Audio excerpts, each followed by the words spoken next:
Hi friends, అందరికీ నమస్కారం. అంజలి కథలకి స్వాగతం. ఈరోజు జానపద కథ పేరు మహాబలి రాక్షసుడు. గ్రీష్మ ఋతువులోని ఒకనాటి మిట్ట మధ్యాహ్నపు వేళ రాజకుమారుడొకడు అశ్వాన్ని అధిరోహించి అడవి మార్గం గుండా ముందుకు దూసుకు వస్తున్నాడు. అతను వేటాడటానికి వచ్చినట్లు కనిపించడం లేదు. చేతిలో విల్లు బాణాలు లేవు. ఒరలో కత్తి మాత్రం ఉంది. ఆ ప్రదేశమంతా చెట్టు చేమతో దట్టంగా అల్లుకొని ఉంది. అలా ముందుకు దూసుకు వస్తున్న వాడల్లా రక్షించండి రక్షించండి అనే ఆర్తనాదం వింటూనే ఠక్కున కళ్ళం వెనక్కి లాగి అశ్వాన్ని ఆపుచేశాడు. అతనికి కుడిపక్కగా కొద్దిగా దూరంలో ఎవరో వ్యక్తి ప్రాణభయం కొద్దీ పరుగు తీస్తూ కనిపించాడు. అతని వెనుకగా పెద్ద పులి ఒకటి తరుముకొస్తున్నది. రాజకుమారుడు ఆలస్యం చేయకుండా తన గుర్రాన్ని పెద్ద పులి దిక్కుగా దౌడు తీయించాడు. రాజకుమారుడెక్కిన అశ్వము సామాన్యమైంది కాదు. ఉత్తమ జాతి అశ్వం కాబోలు.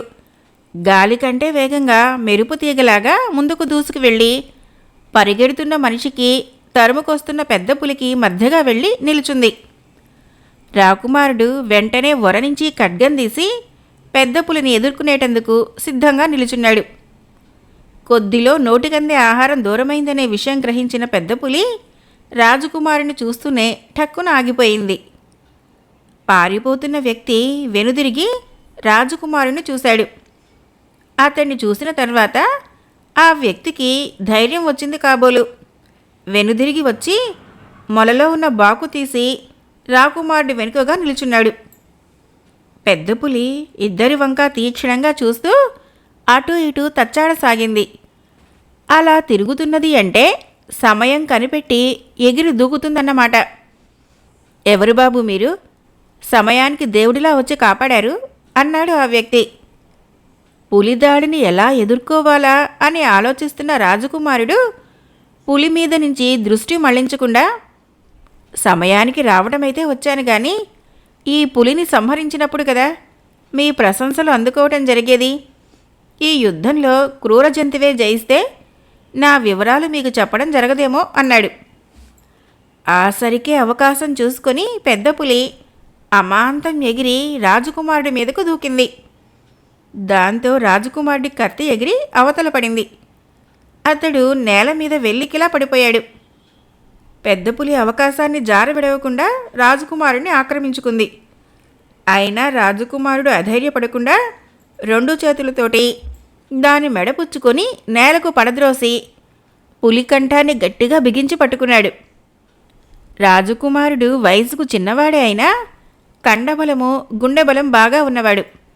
బాకు పుచ్చుకొని నిలుచున్న వ్యక్తి సామాన్య పౌరుడు. పెద్ద పులి రాకుమారుడి బాహుభాగంలో ఇరుక్కొని అటూ ఇటూ కొట్టుకోవటం చూశాడు. అయినా బాకుతో దాన్ని పొడవాలంటే అతనికి ఎందుకో శరీరము కంపరమెత్తసాగింది. వాళ్ళ సమీపానికి వెళ్లేందుకే ఆ వ్యక్తి బెదిరిపోతున్నాడు. రాకుమారుడు మల్ల యుద్ధంలో బాగా ఆరితేరిన వీరుడు. అతను కొంతసేపు పెద్ద పులితో పెనుగులాడి చివరకు దాని గొంతు పిసికి చంపేశాడు. రాకుమారుడు పెద్ద పులిని చంపడమైతే చంపాడు గాని అతడి శరీరంలో అక్కడక్కడ పులి పంజా దెబ్బలు తగిలి రక్తం కారసాగాయి. అయ్యయ్యో, నువ్వు గాయపడ్డావు నాయనా, పిరికివాణ్ణి, నీకు ఎటువంటి సహాయమూ చేయలేకపోయాను. బాబు, నన్ను క్షమించు అన్నాడు ఆ వ్యక్తి. అలా అనకండి, మీరు పెద్దవారు.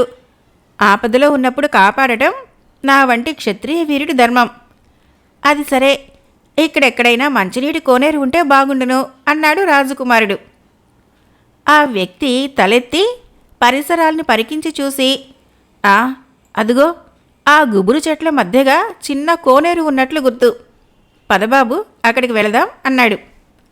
ఆ వ్యక్తి ముందుకు దారి తీయగా రాజకుమారుడు గుర్రాన్ని నడిపించుకుంటూ గుబురు చెట్ల సమీపానికి వచ్చాడు.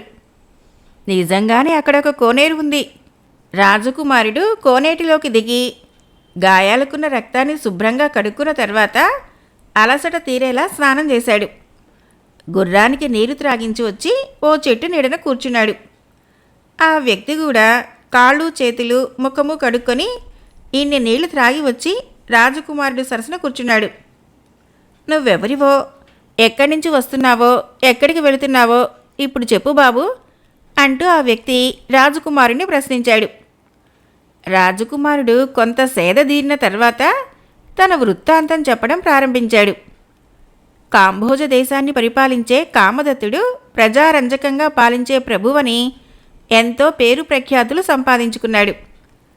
అతని పట్టపు రాణి అయిన కాదంబరీదేవి యువరాజు విజయదత్తుణ్ణి ప్రసవించిన కొద్ది రోజులకే కన్ను మూసింది.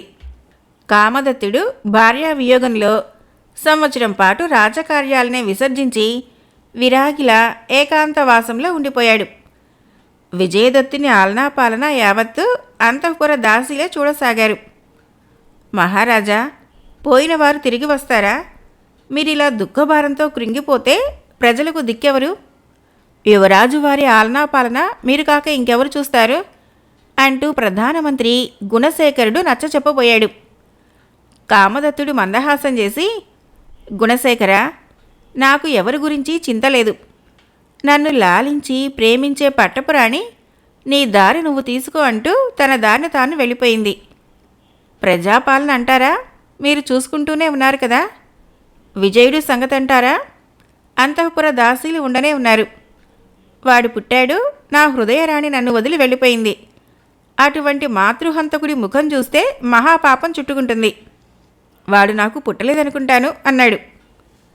గుణశేఖరుడు ఏదో చెప్పబోయాడు. మీరిక నాకేం చెప్పకండి, కొన్నాళ్లపాటు రాజ్యభారాన్ని నిర్వహించండి అంటూ గద్దించాడు కామదత్తుడు. అనంతమైన కాలచక్రంలో నెలలు సంవత్సరాలు ఇట్టే గడిచిపోయాయి. విజయదత్తుడు 15 ఏళ్ల ఈడువాడైనాడు. అప్పటికి కామదత్తుడు పట్టపురాణి తాలూకు దుఃఖభారాన్ని చాలా వరకు దించుకోగలిగాడు. అతడు మామూలుగా రాచకార్యాలు చూస్తున్నాడు, కానీ విజయదత్తుడి విషయం పూర్తిగా పట్టించుకోవడం మానేశాడు. గుణశేఖరుడు విజయదత్తుడికి శస్త్రాస్త్ర విద్యలు, గుర్రపు స్వారీ బాగా నేర్పించాడు. 15 ఏళ్ల వయసుకే విజయదత్తుడు 25 ఏళ్ల వయసున్న వ్యక్తిలా దృఢంగా ఉండేవాడు. ఈ విధంగా మరి 2 సంవత్సరాలు కాలగర్భంగా కలిసిపోయాయి. ఒకనాడు కామదత్తుడు కొలువుతీరి ఉండగా కొందరు ఆటవికులు సభలోకి ప్రవేశించి, మహారాజా, మేము అడవి సరిహద్దు ప్రాంతంలో ఉండే జానపదులం. కొన్నాళ్లుగా క్రూర మృగాలు విజృంభించి మా పల్లెల మీద పడి జంతువుల్ని, మనుషుల్ని ఎత్తుకుపోవటం ప్రారంభించాయి.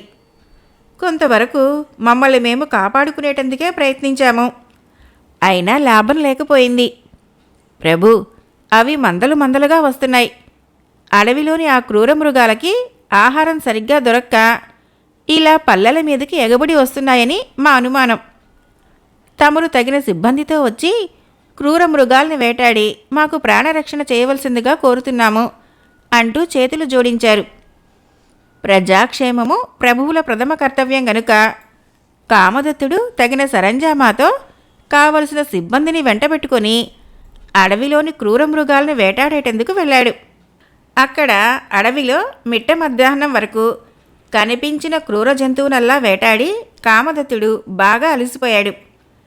అందరూ దాహంతో అల్లాడుతూ జలాశయం ఎక్కడైనా కనిపిస్తుందేమోనని అటు ఇటు తిరగసాగారు. అదే సమయంలో ఓ చక్కదనాల చుక్క నీళ్ల కడవ చంకన పెట్టుకుని అటుగా వస్తూ కామదత్తుడి కంటపడింది. కామదత్తుడు ఆ సుందరాంగిని చూస్తూనే ఆశ్చర్యంతో కొయ్యబారిపోయాడు.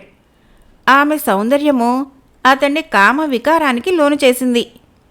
ఈమె వనకన్య, వనదేవత, లేక శాపవశాత్తు అడవిలో తిరుగుతున్న దివ్యభామినీనా అని అనుకున్నాడు. ఆమె సమీపంగా రాగానే, సుందరి, ఎవరు నీవు? ఈ అరణ్యంలో ఒంటరిగా ఎలా ఉంటున్నావు? నీ వాళ్ళెవరూ లేరా అంటూ ప్రశ్నించాడు. ఆ యువతి నవ్వి, మహారాజా, నేను బిల్ల యువతిని. ఇక్కడికి సమీపంగా ఉండే కోయగూడెంలో ఉంటున్నాను. నాకు నా అన్నవాళ్ళెవరూ లేరు అంది. నా అన్నవాళ్ళెవరూ లేరనగానే కామదత్తుడి మదిలో కామజ్వరం హెచ్చడం మొదలైంది. చూడు సుందరి, నేనీ దేశాన్ని ఏలే మహారాజుని. పట్టపురాణి పరమపదించి చాలా కాలమైంది. అప్పటి నుంచి ఏకాంతవాసం గడుపుతున్నాను. నాకు విజయదత్తుడొక్కడే కొడుకు. నువ్వు నన్ను వివాహం చేసుకుంటే పట్టపురాణిని చేస్తాను, ఏమంటావు అన్నాడు. నిర్జన ప్రదేశంలో పెరిగే అడవి మల్లెతో నిన్ను తీసుకుని వెళ్ళి రాజోద్యానవనంలో నాటుతానంటే కాదంటుందా? కానీ మహారాజా, ఇప్పుడు మీకు నా మీద అనురాగం ఉండవచ్చు. కొన్ని రోజులు పోయాక అనురాగం కాస్త అసహ్యంగా మారవచ్చు. అప్పుడు నా గతేమిటి? నాకు పుట్టిన సంతానం గతేమిటి? అంది ఆ భిల్ల యువతి. కామదత్తుడు ఆమె చేయి పుచ్చుకొని ప్రమాణం చేస్తూ, నేనలా ఎన్నటికీ చేయను. నీకు పుట్టే కొడుకులకే రాజ్యాధికారాన్ని కట్టబెడతాను, సరేనా అన్నాడు. బిల్ల యువతి కామదత్తుడి వంక చూస్తూ, అదెలా సాధ్యం? యువరాజు విజయదత్తుడు ఉండగా నా కొడుకులకు రాజ్యాధికారం ఎలా వస్తుంది అంది. విజయదత్తుడి పేరు వింటూనే కామదత్తుడి ముఖం చిట్లించుకొని, ఆ నష్టజాతకుడి పేరు నా ముందు ప్రస్తావించకు. అయినా అడిగావు కాబట్టి చెబుతాను విను. నా దృష్టిలో వాడు ఉన్నా లేకున్నా ఒకటే. నేను వాడి ముఖం కూడా సరిగ్గా చూడలేదు ఇంతవరకు. ఈ రాజ్యం నాది. నా ఇష్టం వచ్చిన వారికి కట్టబెట్టే అధికారం నాకుంది. నువ్వు సంశయించుకు సుకుమారి అన్నాడు. ఆ తర్వాత కామదత్తుడు భిల్ల యువతిని కోయగూడెంలోని పెద్దల సమక్షంలో గాంధర్వ విధిన వివాహం చేసుకొని ఆమెకు శివరంజని అని నామకరణం చేసి అంతఃపురానికి తీసుకువచ్చాడు. బిల్ల యువతిని మహారాణిగా నిరాకరించడానికి ఎవరికి ధైర్యం ఉంది?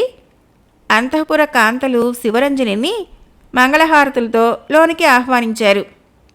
శివరంజని వచ్చిన తర్వాత అంతఃపుర స్వరూప స్వభావాలే మారిపోయాయి.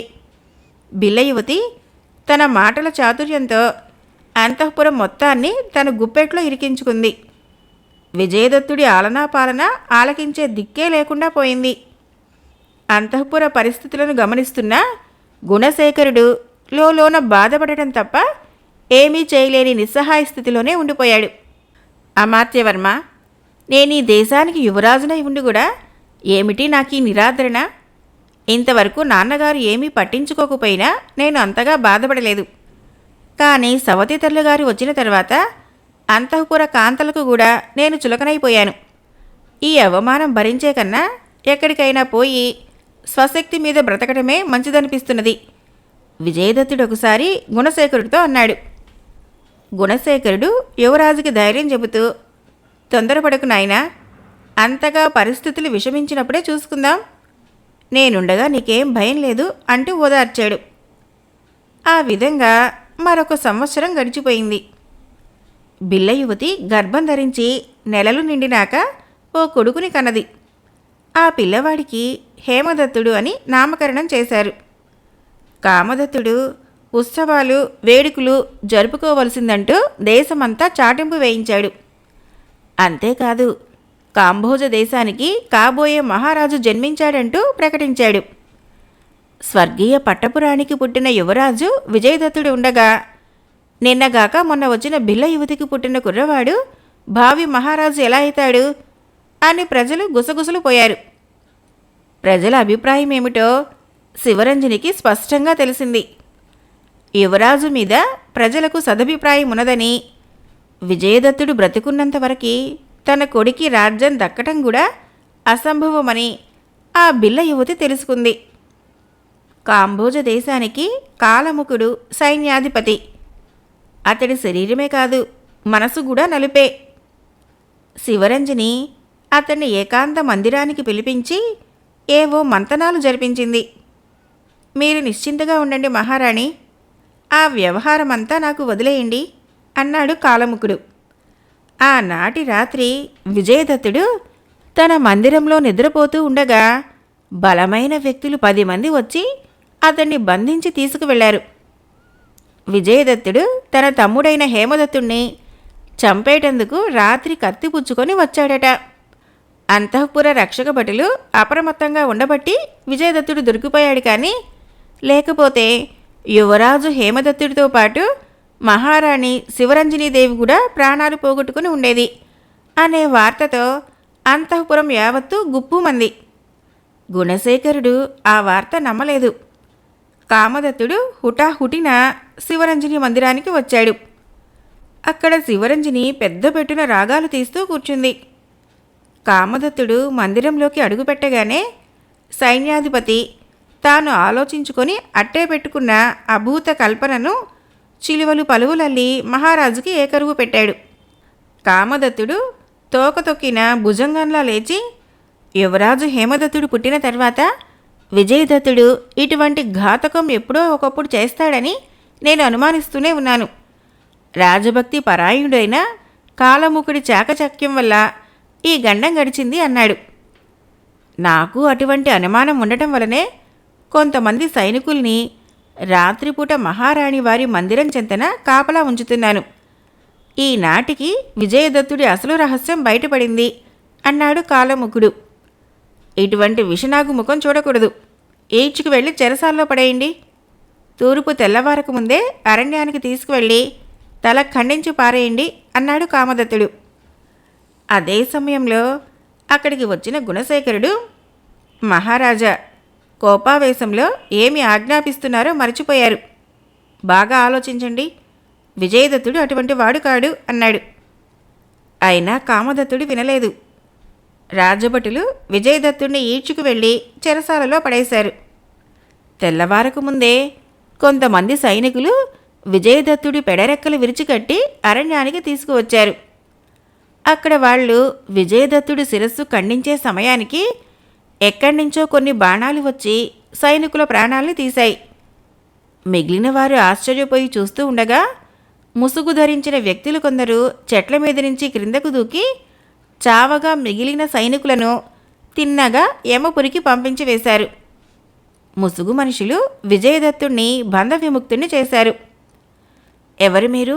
నన్నెందుకు విడిపించారు అని విజయదత్తుడు వాళ్ళని ప్రశ్నిస్తూ ఉండగానే ఓ చెట్టు చాటు నుంచి గుణశేఖరుడు యువతలకి వచ్చాడు. యువరాజా, వాళ్ళంతా నా అనుచరులు, స్వామి భక్తి పరాయణులు. ఇక్కడ ఏం జరిగింది, తన అనుచరులు ఏమైంది, కాలముకుడికి కానీ మహారాజు గారికి కానీ తెలియదు. ఇక్కడి శవాలు మటుమాయమైతాయి. నువ్వు మరొక దేశం వెళ్ళి అజ్ఞాతవాసం గడుపు. కాలం కర్మం కలిసి వస్తే మళ్ళీ రాజధానికి వద్దువు కాని. నీ ధర్మమే నిన్ను కాపాడుతుంది, వెళ్ళిరా అంటూ గుణశేఖరుడు వెనుదిరిగి చూశాడు. అతని ఉద్దేశం గ్రహించినట్లు ఓ ముసుగు వ్యక్తి తెల్లని పాల నురుగు వంటి అశ్వాన్ని, పొడవాటి ఖడ్గాన్ని తీసుకువచ్చాడు. గుణశేఖరుడు వాటిని విజయదత్తుడికి ఇచ్చి, నాయనా విజయదత్త, నువ్వు మహావీరుడవు. వీరుడన్నవాడు ఎక్కడైనా వీరుడుగానే కాలం గడుపుతాడు.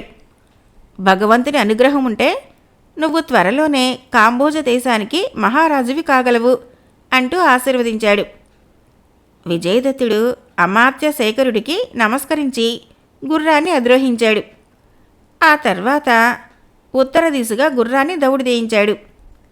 మిట్ట మధ్యాహ్నం వరకు ఎక్కడ ఆగకుండా విజయదత్తుడు ప్రయాణం కొనసాగించి కాంబోజ దేశ సరిహద్దులు దాటి ఓ కీకారణ్యంలోకి అడుగుపెట్టాడు. అది ఏ దేశమో, దాని రాజధాని ఏ దిక్కుగా ఉందో విజయదత్తుడికి తెలియదు. ఎవరినైనా అడుగుదామన్నా అతనికి అరణ్య ప్రాంతంలో ఎవరూ కనిపించలేదు. భగవంతుడా, ఏమిటి నాకు ఈ పరీక్ష? పుట్టిన నాడే తల్లిని పోగొట్టున్నందుకు బాధపడనా, లేక తండ్రి నిరాదరణకి కన్నీరు కార్చనా? పైగా సోదర హత్యకు పాల్పడినట్లు నా మీద నేరారోపణ ఏమిటి? ఆ కాలముకుడు మహారాణి శివరంజిని కలిసి పనిన కుట్ర ఇది. దైవం అనుకూలిస్తే ఏనాటికైనా కాలముకుడి మీద పగ సాధించి తీరుతాను అనుకుంటూ వస్తున్న విజయదత్తుడికి రక్షించండి, రక్షించండి అన్న ఆర్తనాదం వినిపించగానే ఆలోచనల్ని కట్టిపెట్టి కేకలు వినిపించిన దిక్కుగా గుర్రాన్ని దౌడు తీయించాడు. ఇది నా వృత్తాంతం. నేనే ఆ విజయదత్తుణ్ణి. కన్నతండ్రికి, పెరిగిన దేశానికి పనికిరాని దౌర్భాగ్యపు స్థితిలో అదృష్టాన్ని వెతుక్కుంటూ బయలుదేరాను. ఇప్పుడు చెప్పండి, మీరెవరు? ఈ అరణ్య ప్రాంతంలో ఒంటరిగా ఎక్కడి నుంచి వస్తున్నారు అని విజయదత్తుడు ఆ వ్యక్తిని ప్రశ్నించాడు. ఆ వ్యక్తి నవ్వి, రాకుమారా, నేను అతి సామాన్య వ్యక్తిని. కట్టెలు కొట్టి అమ్మగా వచ్చిన డబ్బుతో పొట్ట పోషించుకునే కడు పేదవాడిని. మామూలుగానే ఇవాళ కూడా కట్టెలు కొట్టేటందుకు వచ్చాను. ఓ చోట పుల్లలు నరుకుతూ ఉండగా పెద్ద పులి నన్ను చూసి పరిగెత్తుకుంటూ వచ్చింది. నేను ప్రాణభయం కొద్దీ గొడ్డలి అక్కడే వదిలి పరుగు లంఘించుకున్నాను. ఇంతలో నువ్వు వచ్చి నా ప్రాణాలు కాపాడావు. నీ రుణము జన్మ జన్మలకు తీర్చుకోలేను నాయనా అన్నాడు. విజయదత్తుడు ఆ వ్యక్తి వంక సాదరంగా చూస్తూ, అయ్యా, ఇది ఏ దేశమో, రాజధానికి ఎటు వెళ్ళాలో, అక్కడికి వెళ్ళిన తర్వాత నాకేదైనా ఉద్యోగం లభిస్తుందా, ఈ దేశపు మహారాజు సహృదయుడేనా, వగైరా విషయాలన్నీ చెప్పండి చాలు అని అడిగాడు. ఆ వ్యక్తి కొంతసేపటి వరకు ఆలోచిస్తూ ఉండి చివరకు ఇలా చెప్పాడు. రాకుమారా, ఇది గాంధార దేశం. మా మహారాజు పేరు పుష్పదంతుడు. దయార్ద్ర హృదయం గలవాడు. మా మహారాజు గారికి లేక లేక చాలా కాలానికి ఓ కుమార్తె కలిగింది. ఆమె పేరు మణిమేఖల. యుక్త వయసు వచ్చిన తర్వాత మహారాజు గారు ఆమెకు తగిన వీరుని కోసం అన్వేషణ చేయటం ప్రారంభించారు. ఈలోగా ఓ మహాద్భుతం జరిగింది. మహాద్భుతమా? ఏమిటది? విజయదత్తుడు ప్రశ్నించాడు. మణిమేఖల చెలికత్తెలతో ఆనందంగా విహారించేటందుకు, జలక్రీడలాడేటందుకు మహారాజు గారు ఉద్యానవనాన్ని ఒకదానిని, సుందర సరోవరాన్ని చేయించారు. మణిమేఖల సాయంకాలపు వేళ చెలికత్తెలతో అక్కడికి వెళ్ళి షికారుగా తిరిగి వస్తూ ఉండేది. ఒకనాడు, అంటే మొన్ననీ మధ్యనే, యువరాణి చెలికత్తెలతో ఉద్యానవనానికి వెళ్ళింది. అక్కడ వాళ్ళంతా కొంతసేపు సరదాగా కాలక్షేపం చేసిన తర్వాత అంతఃపురానికి బయలుదేరదామనుకుంటుండగా ఓ విచిత్రం జరిగింది. వాళ్ళు చూస్తూ ఉండగానే ఉద్యానవనంలో తుఫాను చెలరేగింది. గాలి ఉధృతంగా వీచటం ప్రారంభించింది. పైన చూస్తే ఒక మబ్బు తునక కూడా లేదు. ఏమిటి అకాల తుఫాను బీభత్సం అని వాళ్ళు అనుకుంటూ ఉండగానే రాక్షసుడొకడు వికటాట్టహాసం చేసుకుంటూ రాజకుమారి ముందు ప్రత్యక్షమయ్యాడు. వాడి భీకరాకారం చూస్తూనే రాకుమారి తెలివి తప్పి నేల మీదకి ఒరిగిపోయింది. అది చూసిన చెలికత్తెలు భయంతో పొలికేకలు పెడుతూ అటూ ఇటూ పరిగెత్తడం ప్రారంభించారు. ఆ తర్వాత రాక్షసుడు రాకుమారిని భుజానికెత్తుకొని సుడిగాలతో పాటే పైకి లేచాడు. వాడు రాకుమారిని ఎత్తుకొని ఆకాశ మార్గాన ఎగురుకుంటూ వెళ్ళటమో చెలికత్తెలందరూ చూశారు. అయినా వాళ్ళేం చేయగలరు పాపం? చిలకత్తెలంతా ఏడుస్తూ ఎగచీదుతూ అంతఃపురానికి వచ్చి తాము చూసిన సంగతి యావత్తు మహారాజుకి మనవి చేశారు. పాపం ఆయన మాత్రం ఏం చేయగలడు? ఏ శత్రురాజులో విద్రోహులో అయితే సైన్యాన్ని వెంటబెట్టుకుని వెళ్ళి యుద్ధం చేసి విజయమో వీరస్వర్గమో తేల్చుకునేవాడు. కానీ వాడు మాయలు మంత్రాలు తెలిసిన రాక్షసుడు కదా. వాడు ఎక్కడుంటాడని వెతకటము. అప్పటినుంచి మహారాజు గారు రాజకార్యాలన్నిటినీ మంత్రుల మీద విడిచిపెట్టి పాపం దుఃఖసాగరంలో మునిగిపోయి ఉన్నారు. ఈ సమయంలో నువ్వు నీ అదృష్టాన్ని పరీక్షించుకోవటం మంచిది నాయనా. నువ్వు వీరాది వీరుడవు. ధైర్యలక్ష్మి నీకు తోడుగా ఉంటుంది. రాజకుమార్ని తీసుకువెళ్ళిన ఆ రాక్షసుడెవరో, ఎక్కడ ఉంటాడో తెలుసుకొని రాచకన్యను తిరిగి తీసుకురాగలిగావంటే రాజ్యంతో పాటు రాకుమారి కూడా దక్కుతుంది అంటూ కట్టెలవాడు రాకుమారి విషయం చెప్పాడు. విజయదత్తుడు ఆలోచిస్తూ, అలాగా, అయితే ఆ రాక్షసుడి విషయమేమిటో అంతూ తేల్చవలసిందే. మీరు చెప్పినట్టు నా అదృష్టాన్ని పరీక్షించుకోవటానికి ఇంతకన్నా మంచి అవకాశం లభించదు. తక్షణం నేను మహారాజు గారిని చూడాలి అన్నాడు. అదేమంత కష్టం కాదు. తన కూతురి అన్వేషణలో వెళ్ళి ఆమెను తీసుకువచ్చిన వారికి ఆమెనిచ్చి వివాహం చేయటమే కాకుండా రాజ్యానికి ఉత్తరాధికారిని చేస్తానని కూడా మహారాజు గారు ప్రకటించారు. నువ్వు తిన్నగా వెళ్ళి వారిని కలుసుకోవచ్చు అని చెప్పాడు కట్టెలవాడు. ఎవరు నువ్వు? ఇంత సుకుమారంగా ఉన్న నువ్వు రాక్షసునేం జయించగలవు అన్నాడు పుష్పదంతుడు. విజయదత్తుడు నవ్వి, మహారాజా, ప్రస్తుతం నా గురించిన వివరాలు చెప్పలేను. నేను రాజకుమారుణ్ణి. బుద్ధిబలంతో పాటు భుజబలం కూడా ఉన్నవాణ్ణి. రాక్షసుడు రాకుమార్ని ఎత్తుకొని ఏ దిక్కుగా వెళ్ళాడో చెప్పండి చాలు. ఆ తర్వాత నా తిప్పలేవో నేను పడతాను అన్నాడు. పుష్పదంతుడు భారంగా నిట్టూర్చి, మంచిది నాయనా, భగవంతుడు నీకు మేలు చేయాలని కోరుకుంటున్నాను. చెలికత్తలు చెప్పిన దాన్ని బట్టి వాడు రాకుమార్ని ఎత్తుకొని పడమటి దిశగా ఎగిరిపోయినట్లు తెలిసింది అన్నాడు. చాలు మహారాజా, ఇక మీరు నిశ్చింతగా ఉండండి. రాకుమారి ఎక్కడున్నా సరే వెతికి తీసుకువస్తాను అన్నాడు విజయదత్తుడు. జాగ్రత్త నాయనా, ఇంతకు క్రితం ఎందరో రాకుమారులు, బలవంతులైన యువకులు యువరాణి అన్వేషణలో వెళ్ళి మళ్ళీ తిరిగి రాలేదు. వాళ్ళు ఏమయ్యారో ఎవరికీ అర్థం కాలేదు అంటూ మహారాజు విజయదత్తుడిని హెచ్చరించాడు. ఆ తర్వాత విజయదత్తుడు గుర్రాన్ని అధిరోహించి రాక్షసుడి అన్వేషణలో పడమటి దిశగా బయలుదేరాడు. మిట్ట మధ్యాహ్న సమయానికి అతడొక నిర్జన ప్రదేశానికి చేరుకున్నాడు. ఎక్కడైనా కొద్దిసేపు విశ్రాంతి తీసుకొని ఆ తర్వాత బయలుదేరవచ్చని విజయదత్తుడు తలెత్తి చుట్టుపక్కల దృష్టి సారించి చూశాడు. దూరంగా ఒకచోట అందమైన కోనేరు, దానికి ఆనుకొని వివిధ ఫలవృక్షాలు, పూల చెట్లు విజయదత్తుడికి కనిపించడంతో అతడు సంతోషంగా గుర్రాన్ని ఆ దిక్కుకు దౌడు తీయించాడు.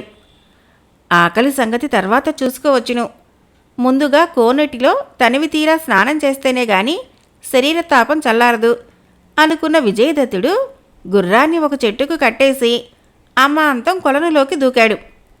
ఆ కొలను నిండా తామర పువ్వులు కోకొలలుగా ఉన్నాయి. స్వచ్ఛమైన నీళ్లు అద్దంలా మెరుస్తున్నాయి. విజయదత్తుడు చేపలా ఈదుతూ తామర పువ్వులు కోసి పైకి ఎగరవేస్తూ నీటిలో మునిగి పైకి క్రిందకి తేలుతూ చాలాసేపు జలక్రీడలు ఆడుకున్నాడు. ఆ తర్వాత విజయదత్తుడు నీటిలో నుంచి ఒడ్డుకు వచ్చి తల నుంచి కారుతున్న నీటిని 2 చేతులతోటి తుడుచుకోబోయాడు. తల మీద చేతులు పెట్టి తడిమి చూసుకుంటూనే విజయదత్తుడు ఎంతో ఆశ్చర్యపోయాడు. దానికి కారణము అతడి తల మీద ఆవుకు ఉన్నట్టు 2 కొమ్ములు మొలుచుకు రావటమే. విజయదత్తుడు నివ్వెరపోతూ ముఖం తడిమి చూసుకున్నాడు. తనని తాను ఒక్కసారి పైనుంచి క్రిందకు చూసుకున్నాడు. ఏముంది, అతడి ముఖము ఎంతో వయసున్న వ్యక్తిలా మారిపోయింది. అంతేకాదు వికృతంగా కూడా ఉంది. శరీరం కూడా అదోలా ముద్దు స్వరూపంలా తయారైంది. ఏమిటి ఆకారం, నాకెందుకు ఇలా వచ్చింది అనుకొని విజయదత్తుడు విచారిస్తూ ఉండగానే అతడికి పెద్దగా ఒక వికటాట్టహాసం వినిపించింది. దానితో బాటే, ఆ ఆకారం ఎందుకొచ్చిందో చెప్పమంటావా? మరేం లేదు, అది నా కొలను. అందులో స్నానం చేసిన వారు నీలాగే అవుతారు. అంటే నాకు బందీలన్నమాట. ఇక నీకు ఆ రూపం పోవటం కల్లా అన్న మాటలు వినిపించి విజయదత్తుడు అటూ ఇటూ చూస్తూ, ఎవరు నువ్వు? ధైర్యం ఉంటే ఇలా నా ఎదుటికి వచ్చి నిలబడు అన్నాడు. అదే క్షణంలో రాక్షసుడొకడు పెద్దగా నవ్వుతూ విజయదత్తుడు ముందు ప్రత్యక్షమయ్యాడు. తక్షణము విజయదత్తుడు కత్తి చేతబట్టి రాక్షసుడి మీదకి వెళ్ళాడు. పిచ్చి నాయన, నువ్వు నాకు బానిసవు. ఈ ఆకారంలో ఉండగా నువ్వు నన్నేం చేయలేవు అంటూ రాక్షసుడు కుడి చేతిని పైకెత్తి ఏవో మంత్రాలు చదివాడు. అంతే, విజయదత్తుడు కత్తిని నేలకు జారి విడిచి స్పృహ తప్పి అలాగే ఒరిగిపోయాడు. ఆ తర్వాత ఏం జరిగింది విజయదత్తుడికి తెలియదు. అతడు తిరిగి కళ్ళు తెరిచేసరికి ఒక విశాల మందిరంలో ఉన్నాడు. దానికి ఉన్న ఇనుప కటకటాలకు తాళాలు బిగించి ఉన్నాయి. ఇది రాక్షసుడి రహస్య స్థావరమై ఉంటుంది. వీడు నన్నిక్కడికి ఎందుకు తీసుకువచ్చినట్లు? చంపి తినేవాడైతే అక్కడే తినేసేయవచ్చు కదా. నన్ను ప్రాణాలతో తీసుకురావటానికి ఏదో ప్రబల కారణమే ఉండి ఉంటుంది అనుకున్నాడు విజయదత్తుడు. అతడు నెమ్మదిగా లేచి కటకటాల తలుపుల సందుల గుండా అటు ఇటు బయటికి దృష్టి సారించి చూశాడు. కానీ ఎక్కడా ఒక్క ప్రాణి కూడా కనిపించలేదు. విజయదత్తుడు తిరిగి వచ్చి గోడకు చేరగిలబడి తల తడిమి చూసుకున్నాడు. నెత్తిమీద కొమ్ములు ఇంకా అలాగే ఉన్నాయి. చిచి, ఏమిటి పాడు అవతారం! ఒకవేళ రాక్షసుడు వచ్చినా ఎదిరించేందుకు ఖడ్గం కూడా లేదే అనుకుంటూ విజయదత్తుడు దైవం మీద భారం వేసి అలాగే నేల మీద పడుకొని కళ్ళు మూసుకున్నాడు. అలా కొద్దిసేపు గడిచిందో లేదో ఏదో పదధ్వని, దానితో పాటే గజ్జల సవ్వడి, ఆ తర్వాత తలుపు తీస్తున్న చప్పుడు విని విజయదత్తుడు నెమ్మదిగా తలెత్తి ఆ వచ్చింది ఎవరా అని చూశాడు. చూస్తూనే ఆశ్చర్యపోయాడు. ఆ వచ్చింది ఎవరో రాక్షస కన్య. చూడటానికి ఆకర్షణీయంగానే ఉంది. అయితే వేషము, ఆకార విశేషాలు రాక్షస కన్యలాగే భయంకరంగా ఉన్నాయి. ఆమె అలా వచ్చి విజయదత్తుడి సమీపంగా కూర్చుంది. ఆమె తెచ్చిన ఆహార పదార్థాల పళ్ళాన్ని విజయదత్తుడి ముందు పెట్టింది. ఎవరు నువ్వు అన్నాడు విజయదత్తుడు ఆహార పదార్థాల వంక పరీక్షగా చూస్తూ. ఆ సుందరాంగి ముసిముసిగా నవ్వుతూ, నేను రాక్షస కన్యను, అంటే నిన్ను ఎత్తుకొని వచ్చిన మహాబలి రాక్షసుడి కూతుర్ని. నీకు ఆహారం పట్టుకు వచ్చాను. పాపం, నిన్న పొద్దుట ఎప్పుడు తిన్నావో ఏమో, తిను తిను అంది. పాపం, ఈ రాక్షస కన్యకు నా మీద ఏ అకారణమైన జాలి దేనికి పుట్టుకు వచ్చిందో అనుకొని, నాకేమీ వద్దు, నాకు ఆకలిగా లేదు అన్నాడు విజయదత్తుడు. అయ్యా, అలాగంటే ఎలా? నువ్వు ఆకలితో ఉంటే నేను చూసి సహించగలనా?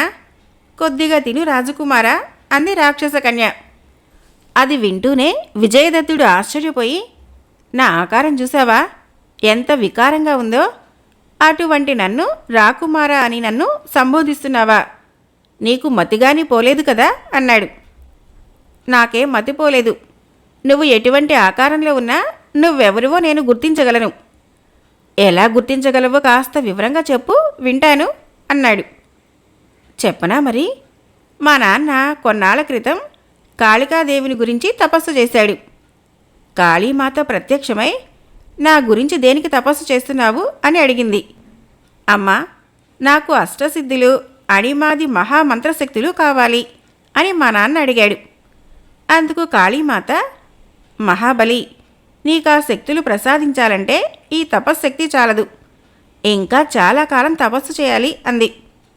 అమ్మా, నేను రాక్షస జాతికి చెందినవాణ్ణి, ఓర్పు లేనివాణ్ణి, అంతకాలం తపస్సు చేయలేను.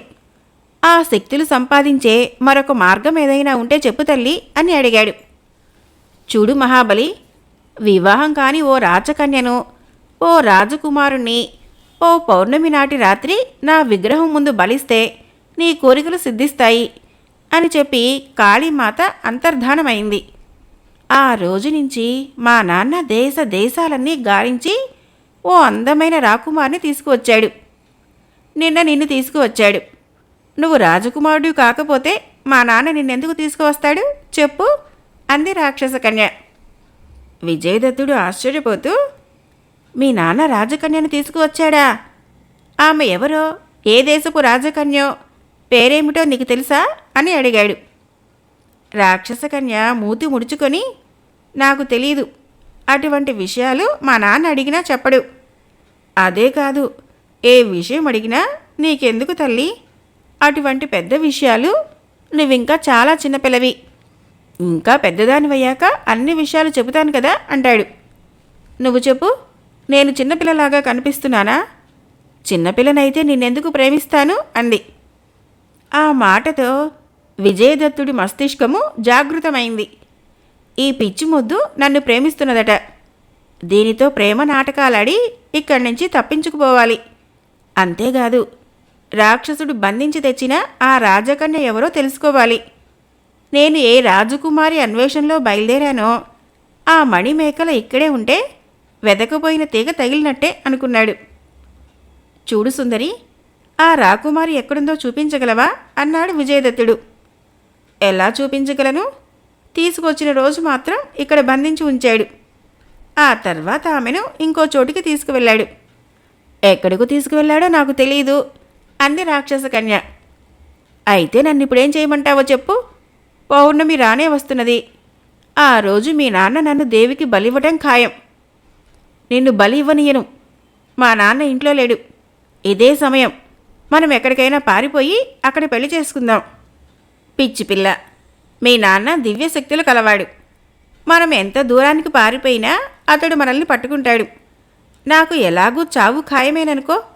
తప్పు చేసినందుకు మీ నాన్న నిన్ను క్షమించి విడిచిపెట్టాడు కదా, నిన్ను కూడా చంపేస్తాడు. అది నేను భరించలేను అన్నాడు విజయదత్తుడు రాక్షస కన్య వంకే క్రీగంట చూస్తూ. అయితే ఇప్పుడేం చేద్దాం? నాకేమీ పాలు పోవటం లేదు అంది రాక్షస కన్య దాదాపు ఏడుపు ముఖం పెట్టేసి. విజయదత్తుడు రాక్షస కన్యను ఓదారిస్తూ, నాకొక ఉపాయం తోస్తున్నది. అలా చేస్తే మన వివాహము ఏ ఆటంకాలు లేకుండా దివ్యంగా జరుగుతుంది అన్నాడు. రాక్షస కన్య ఎగిరి గంతేసినంత పనిచేసి, ఏమిటా ఉపాయం, త్వరగా చెప్పు అంది. మరేం లేదు, మనిద్దరం కలిసి మీ నాన్నను చంపేయటమే అన్నాడు విజయదత్తుడు. ఆ అంటూ రాక్షస కన్య శిలాప్రతిమలాగా ఉండిపోయింది. నీకిష్టం లేకపోతే వద్దులే. పౌర్ణమి నాడు ప్రాణాలు పోగొట్టుకునేది నేనే కదా, నీకేంటి బాధ అన్నాడు విజయదత్తుడు బాధపడుతూ. రాక్షస కన్య తెప్పరిల్లి, అలా అనుకురా కుమారా, నిన్ను పోగొట్టుకోలేను, అలాగని మా నాన్నను చంపుకోలేను, గొప్ప చిక్కే వచ్చిందే అంది. ఏయ్ పిచ్చిపిల్ల, మీ నాన్న ఇవాళుంటాడు, రేపు ఉండడు, జీవితాంతం నిన్ను పోషించవలసింది నేనే కదా, అటువంటి నా కోసం మీ నాన్నను వదులుకోలేవా? వదులుకోలేకపోతే అతడు నన్ను దేవికి బలిచ్చేస్తాడు. ఆ తర్వాత జీవితాంతం ఏడుస్తూ నిద్రాహారాలు మాని ప్రాణాలు పోగొట్టుకునేది నువ్వే కదా. చూడు, మీ నాన్నని నువ్వే చంపనవసరం లేదు, అతన్ని నేనే చంపుతాను. అప్పుడు నీకు పితృహంతకురాలు అనే నెపం రాదు, తెలిసిందా అన్నాడు విజయదత్తుడు. రాక్షస కన్య చాలాసేపు ఆలోచిస్తూ కూర్చుండిపోయింది. నీకు నా మీద ప్రేమ ఉందనుకున్నాను, నాకంటే నీకు మీ నాన్నే ఎక్కువైనప్పుడు నా మీద ప్రేమ ఉన్నట్లు చెప్పడం దేనికి అన్నాడు విజయదత్తుడు కోపం అభినయిస్తూ.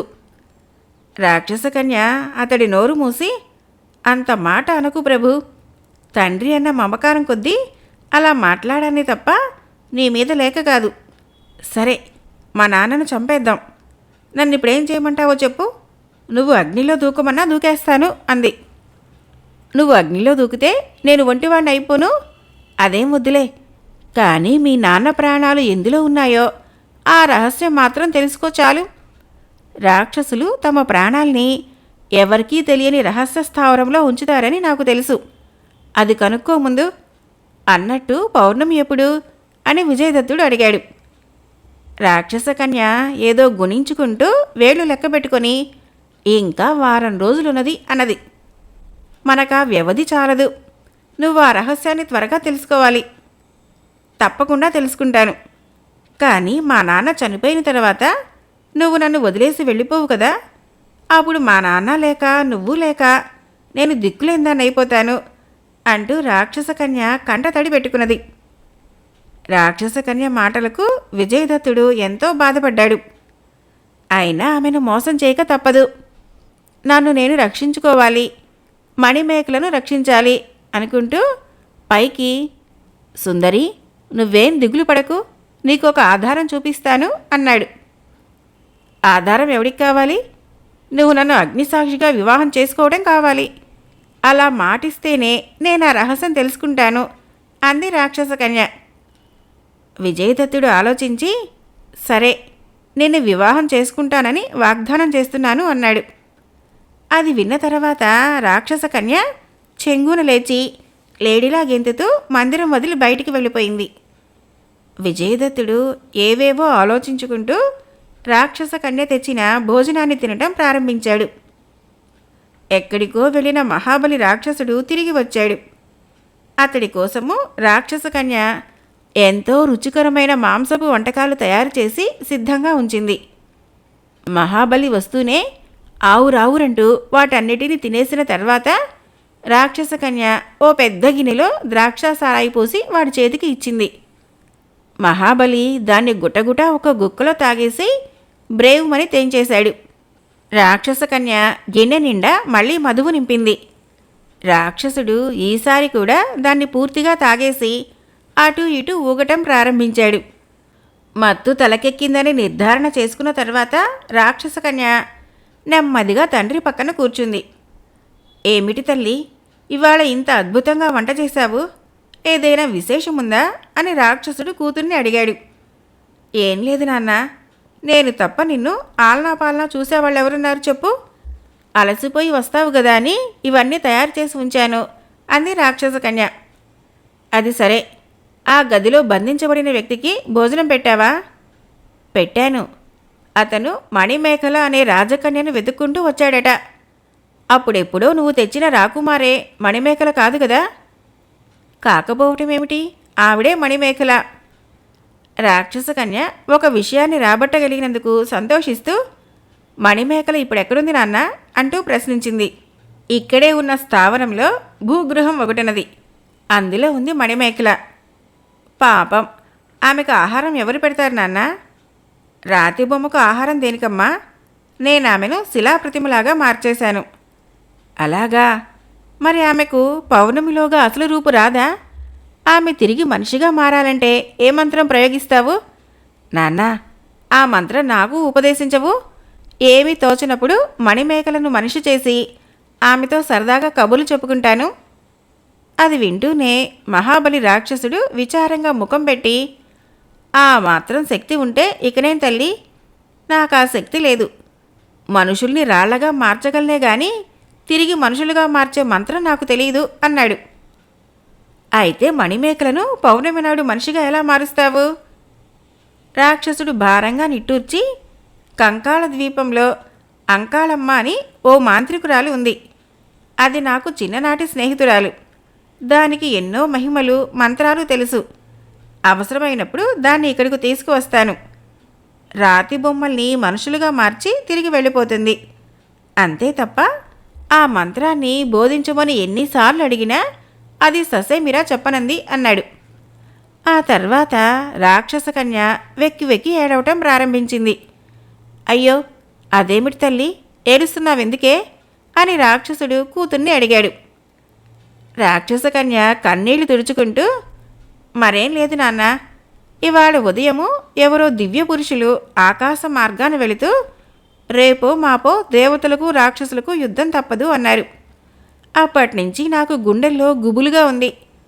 ఒకవేళ యుద్ధమే గనక వస్తే నువ్వు యుద్ధానికి వెళతావు. ఆ యుద్ధంలో దేవతలు నిన్ను చంపేస్తే నా గతేం కాదు నాన్న, నాకెవరు దిక్కు? ఆ విషయం తలుచుకోగానే దుఃఖం పెళ్ళిబుకి వచ్చింది అంది. ఆ మాటకి రాక్షసుడు మందిరం దద్దరిల్లేలాగా పెద్దగా వికటాట్టహాసం చేసి, నా ప్రాణాలు పోవటం అంత తేలిక కాదమ్మా. అలాంటి ప్రమాదాలు జరుగుతాయనే నా ప్రాణాలని ఓ పాములో భద్రపరిచి నా ముక్కు పుటాలో దాచుకున్నాను అన్నాడు. రాక్షస కన్య ఆశ్చర్యపోతూ, నీ ప్రాణాలు నీ శరీరంలో కంటే ముక్కులో ఉన్న నాగుపాములో భద్రంగా ఎలా ఉంటాయి అంది. అక్కడే ఉంది కిటుకు. ఆ నాగుపాము ప్రాణాలు భువనగిరి గుహలో ఉన్న ఓ సింహం మెదడులో భద్రపరిచాను. ఆ సింహాన్ని ఎక్కడ కొట్టినా చావదు. ఒకే ఒక దెబ్బకు దాని తల పచ్చడి చేస్తే నాగుపాము చచ్చిపోతుంది. నాగుపాము చావగానే నేను చచ్చిపోతాను. తెలిసిందా? అదేమంత తేలికైన విషయం కాదు గాని ఇక నిశ్చింతగా ఉండు అంటూ రాక్షసుడు అలాగే పడి గుర్రు పెట్టి నిద్రపోయాడు. అది రాత్రి సమయం. రాక్షస కన్య నెమ్మదిగా నడుచుకుంటూ విజయదత్తుడు ఉంటున్న మందిరంలోకి వచ్చింది. ఏం తెలుసుకున్నావా అని అడిగాడు విజయదత్తుడు. రాక్షస కన్య తను తెలుసుకున్న విషయాలన్నీ పూసగుచ్చినట్లు ఏకరువు పెట్టింది. బ్రహ్మాండం, నువ్వు నాకు తగిన భార్యవు. మీ నాన్నను సంహరించిన తర్వాత నేను తప్పకుండా వివాహం చేసుకుంటాను అన్నాడు. రాక్షస కన్య ఎంతో మురిసిపోతూ, రేపు ఉదయాన్నే మా నాన్న బయటికి వెళతాడు. అతనలా వెళ్ళిన వెంటనే నిన్ను విడిపించి ఈ రహస్య స్థావరం బయటకు పంపిస్తాను. నువ్వు భువనగురి గుహకి వెళ్ళి ఆ సింహాన్ని వధించిరా అంది. అలాగే అన్నాడు విజయదత్తుడు. తెల్లవారగానే మహాబలి రాక్షసుడు లేచి విజయదత్తుడు ఉంటున్న మందిరం దగ్గరికి వచ్చాడు. అతడి వెంట రాక్షస కన్య వచ్చింది. ఏమిటి నాన్న ఆదుర్దాపడుతున్నావు, ఏం జరిగింది అంటూ ఆమె తండ్రిని అడిగింది. రాక్షసుడు కూతురు వంక చూస్తూ, మరేం లేదమ్మా, నువ్వన్నట్టు దేవదానవులకు యుద్ధం ప్రారంభమైందట. రాక్షసులకు రాజైన ప్రచండకేతు అర్ధరాత్రి గడిచిన తర్వాత దూత చేత నాకు కబురు పంపాడు. నేను యుద్ధానికి వెళ్ళక తప్పదు, అందుకే భయపడుతున్నాను అన్నాడు. రాక్షస కన్య నవ్వి, నీ ప్రాణాలు నీ దగ్గర లేవు కదా, యుద్ధంలో నిన్నెవరూ ఏం చేయలేరు, మరి భయం దేనికి అంది. అది కాదమ్మా, పౌర్ణమి ఇంకా 5-6 రోజుల్లోనే ఉందా? రాజకన్యను రాజకుమారుణ్ణి సంపాదించానా మరి? ఈలోగా యుద్ధం రానే వచ్చింది. ప్రభువాజ్ఞను ఉల్లంఘించడం బాగుండదు. వెళితే తిరిగి ఎప్పుడు వస్తానో తెలీదు. అందుకని ఈ రాకుమారుణ్ణి రాతి బొమ్మగా చేసి మరీ వెళ్తాను అన్నాడు రాక్షసుడు. అది వింటూనే రాక్షస కన్య అదిరిపడి, నాన్న, ఆ పని మాత్రం చేయకు. ఇక్కడ నువ్వు నేను ఈ రాకుమారుడు తప్ప ఎవరూ లేరు. నువ్వెలాగూ యుద్ధానికి వెళుతున్నావు. ఈ రాకుమారుణ్ణి రాతి బొమ్మగా మారుస్తే నేనిక ఎవరితో కబురు చెప్పుకోను, అంచేత ఇతన్ని ఇలాగే ఉంచు అంది. రాక్షసుడు ఆలోచించి, ఈ రాజకుమారుని రాతి బొమ్మగా మార్చను, కానీ ఓ పని చేస్తాను. నువ్వసలే చిన్నపిల్లవి, మనుషులు బహు తెలివిగలవారు. నిన్ను మోసం చేసి వీడు తప్పించుకుపోవచ్చు. అలా చేయకుండా కట్టుదిట్టం చేస్తాను అంటూ వాడు ఏవో మంత్రాలు చదివాడు. రాక్షసుడు అలా మంత్రాలు చదవగానే విజయదత్తుడి చుట్టూ మాయాజాలం ఒకటి అల్లిబిల్లిగా అలుకుపోయింది. నేను వచ్చే వరకు రాకుమారుడు అలాగే ఉంటాడు. నువ్వు మాట్లాడితే మాట్లాడతాడు. వీడికి ఆకలి దప్పులు ఉండవు, ఎదుగు బొదుగు ఉండదు, కృషించటం అన్నదే జరగదు. నేను త్వరలోనే వచ్చేస్తాను అంటూ రాక్షసుడు సుడిగాలిలాగా మారి ఆకాశం మీదకి లేచాడు. రాక్షస కన్య హతాసురాలై అక్కడే కుప్పలా కూలిపోయింది. చూస్తుండగానే 10 సంవత్సరాలు కాలగర్భంలో కలిసిపోయాయి. కామదత్తుడు భోగలాలసుడు కావటం వలన వృద్ధాప్యం అతన్ని లొంగదీసుకుంది. విజయదత్తుడు ఏమైంది ఎవరికీ తెలియకుండా పోయింది. 2వ రాజైన హేమదత్తుడు పసివాడు. ఇవన్నీ శత్రురాజులకు ఎంతో అవకాశాన్ని ఇచ్చాయి. అంతేకాదు, 4 రాజులు కూడబలుక్కొని కాంబోజ దేశం మీదకి సైన్య సమేతంగా దండెత్తి వచ్చారు. మంత్రి గుణశేఖరుడు మహారాజు దర్శనం చేసుకుని, ప్రభు, రక్తపాతం వలన ప్రయోజనం లేదు. శత్రువులు మనకు 4 ఎక్కువగా ఉన్నారు. మీరు మహారాణిని యువరాజుని తీసుకొని ఎక్కడికైనా పారిపోండి. బొందిలో ప్రాణాలుంటే ఇవాళ కాకపోతే రేపైనా రాజ్యం సంపాదించుకోవచ్చు అని హితవు చెప్పాడు. మహామంత్రి, నేను ఈ అంతఃపురంలో పుట్టాను, ఇక్కడే పెరిగాను, రాజ్యపాలన కొనసాగించాను. ఈ దేహం కూడా ఇక్కడే మట్టిలో కలిసిపోవాలి. ఏది శాశ్వతం? అందుచేత నేను ఈ అంతఃపురం వదిలి ఎక్కడికి వెళ్ళను. యువరాజుని మాత్రం ఈ ప్రదేశం నుంచి తప్పిస్తాను అన్నాడు మహారాజు. కామదత్తుడి అంగరక్షకుల్లో ప్రసేనజిత్తు అనే విశ్వాసపాత్రుడు ఒకడున్నాడు. కామదత్తుడు వాణ్ణి రహస్యంగా పిలిచి, చూడు ప్రసేనజిత్తు, శత్రువులు కోటను చుట్టుముట్టారు. మాకు జీవితాల మీద ఆశ లేదు. వంశాంకురాన్ని ఎలా రక్షించాలన్నదే పెద్ద సమస్యగా ఉంది. నీకన్నా నమ్మదగ్గవారు నాకెవరున్నారు? యువరాజు హేమదత్తుణ్ణి నీ ఆధీనం చేస్తున్నాను. కావలసినంత ధనం తీసుకొని రహస్య మార్గం గుండా యువరాజును తీసుకొని మరొక దేశంకి వెళ్ళిపో. జాతకం బాగుంటే యువరాజు మహారాజు అవుతాడు అంటూ చెప్పాడు. ప్రసేనజిత్తు మహారాజు గారి పాదాలకి నమస్కరించి, ప్రభు, ఈ శరీరం మీ ఉప్పు పులుసులతో పెరిగింది. నరాల్లో రాజభక్తి అనే రక్తం తప్ప మరేది ప్రవహించడం లేదు. యువరాజుని కన్నబిడ్డలాగే చూసుకుంటాను. నాకు తెలిసిన విద్యలే కాకుండా గురువుల చేత సకల శాస్త్రాలు నేర్పించే ఏర్పాటు చేస్తాను. బ్రతికి బాగుంటే యువరాజుని ప్రయోజకుని చేసి నా ప్రభుభక్తిని నిరూపించుకుంటాను అన్నాడు. ఆ తర్వాత ప్రసేనజిత్తు కొంత ధనం తీసుకొని యువరాజైన హేమదత్తుణ్ణి వెంటబెట్టుకుని రాత్రికి రాత్రే కాంబోజ దేశ సరిహద్దుల్ని దాటి వెళ్ళిపోయాడు. శత్రురాజులు రక్తపాతం లేకుండానే కాంబోజ దేశాన్ని ఆక్రమించుకొని కామదత్తుణ్ణి, మహారాణి శివరంజనిని బంధించి చెరసాలలో ఉంచారు. హేమదత్తుణ్ణి తీసుకుని ప్రసేనజిత్తు కొన్ని రోజులు ప్రయాణం చేసిన తర్వాత సవ్వీర దేశం చేరుకున్నాడు. సవ్వీర దేశాన్ని చిత్రాంగుడు అనే మహారాజు పరిపాలిస్తున్నాడు. చిత్రాంగుడు దయాసాగరుడు, ధర్మాత్ముడు. అయితేనేం అతడికి సంతానం లేని దిగులు నిరంతరం వేధిస్తూ ఉండేది. ప్రసేనజిత్తు తిన్నగా వెళ్ళి మహారాజు దర్శనం చేసుకొని, ప్రభు, నేను ఒకానొక మహారాజు కొలువులో అంగరక్షకుడిగా పనిచేశాను. విధి వైపరీత్యం వల్ల ఆ మహారాజు రాజ్యము శత్రువుల వశమైంది. నేను పొట్ట చేతబుచ్చుకొని అదృష్టాన్ని వెతుక్కుంటూ ఇలా వచ్చాను. ఈ కుర్రవాడు నా కుమారుడు, పేరు హేమదత్తుడు.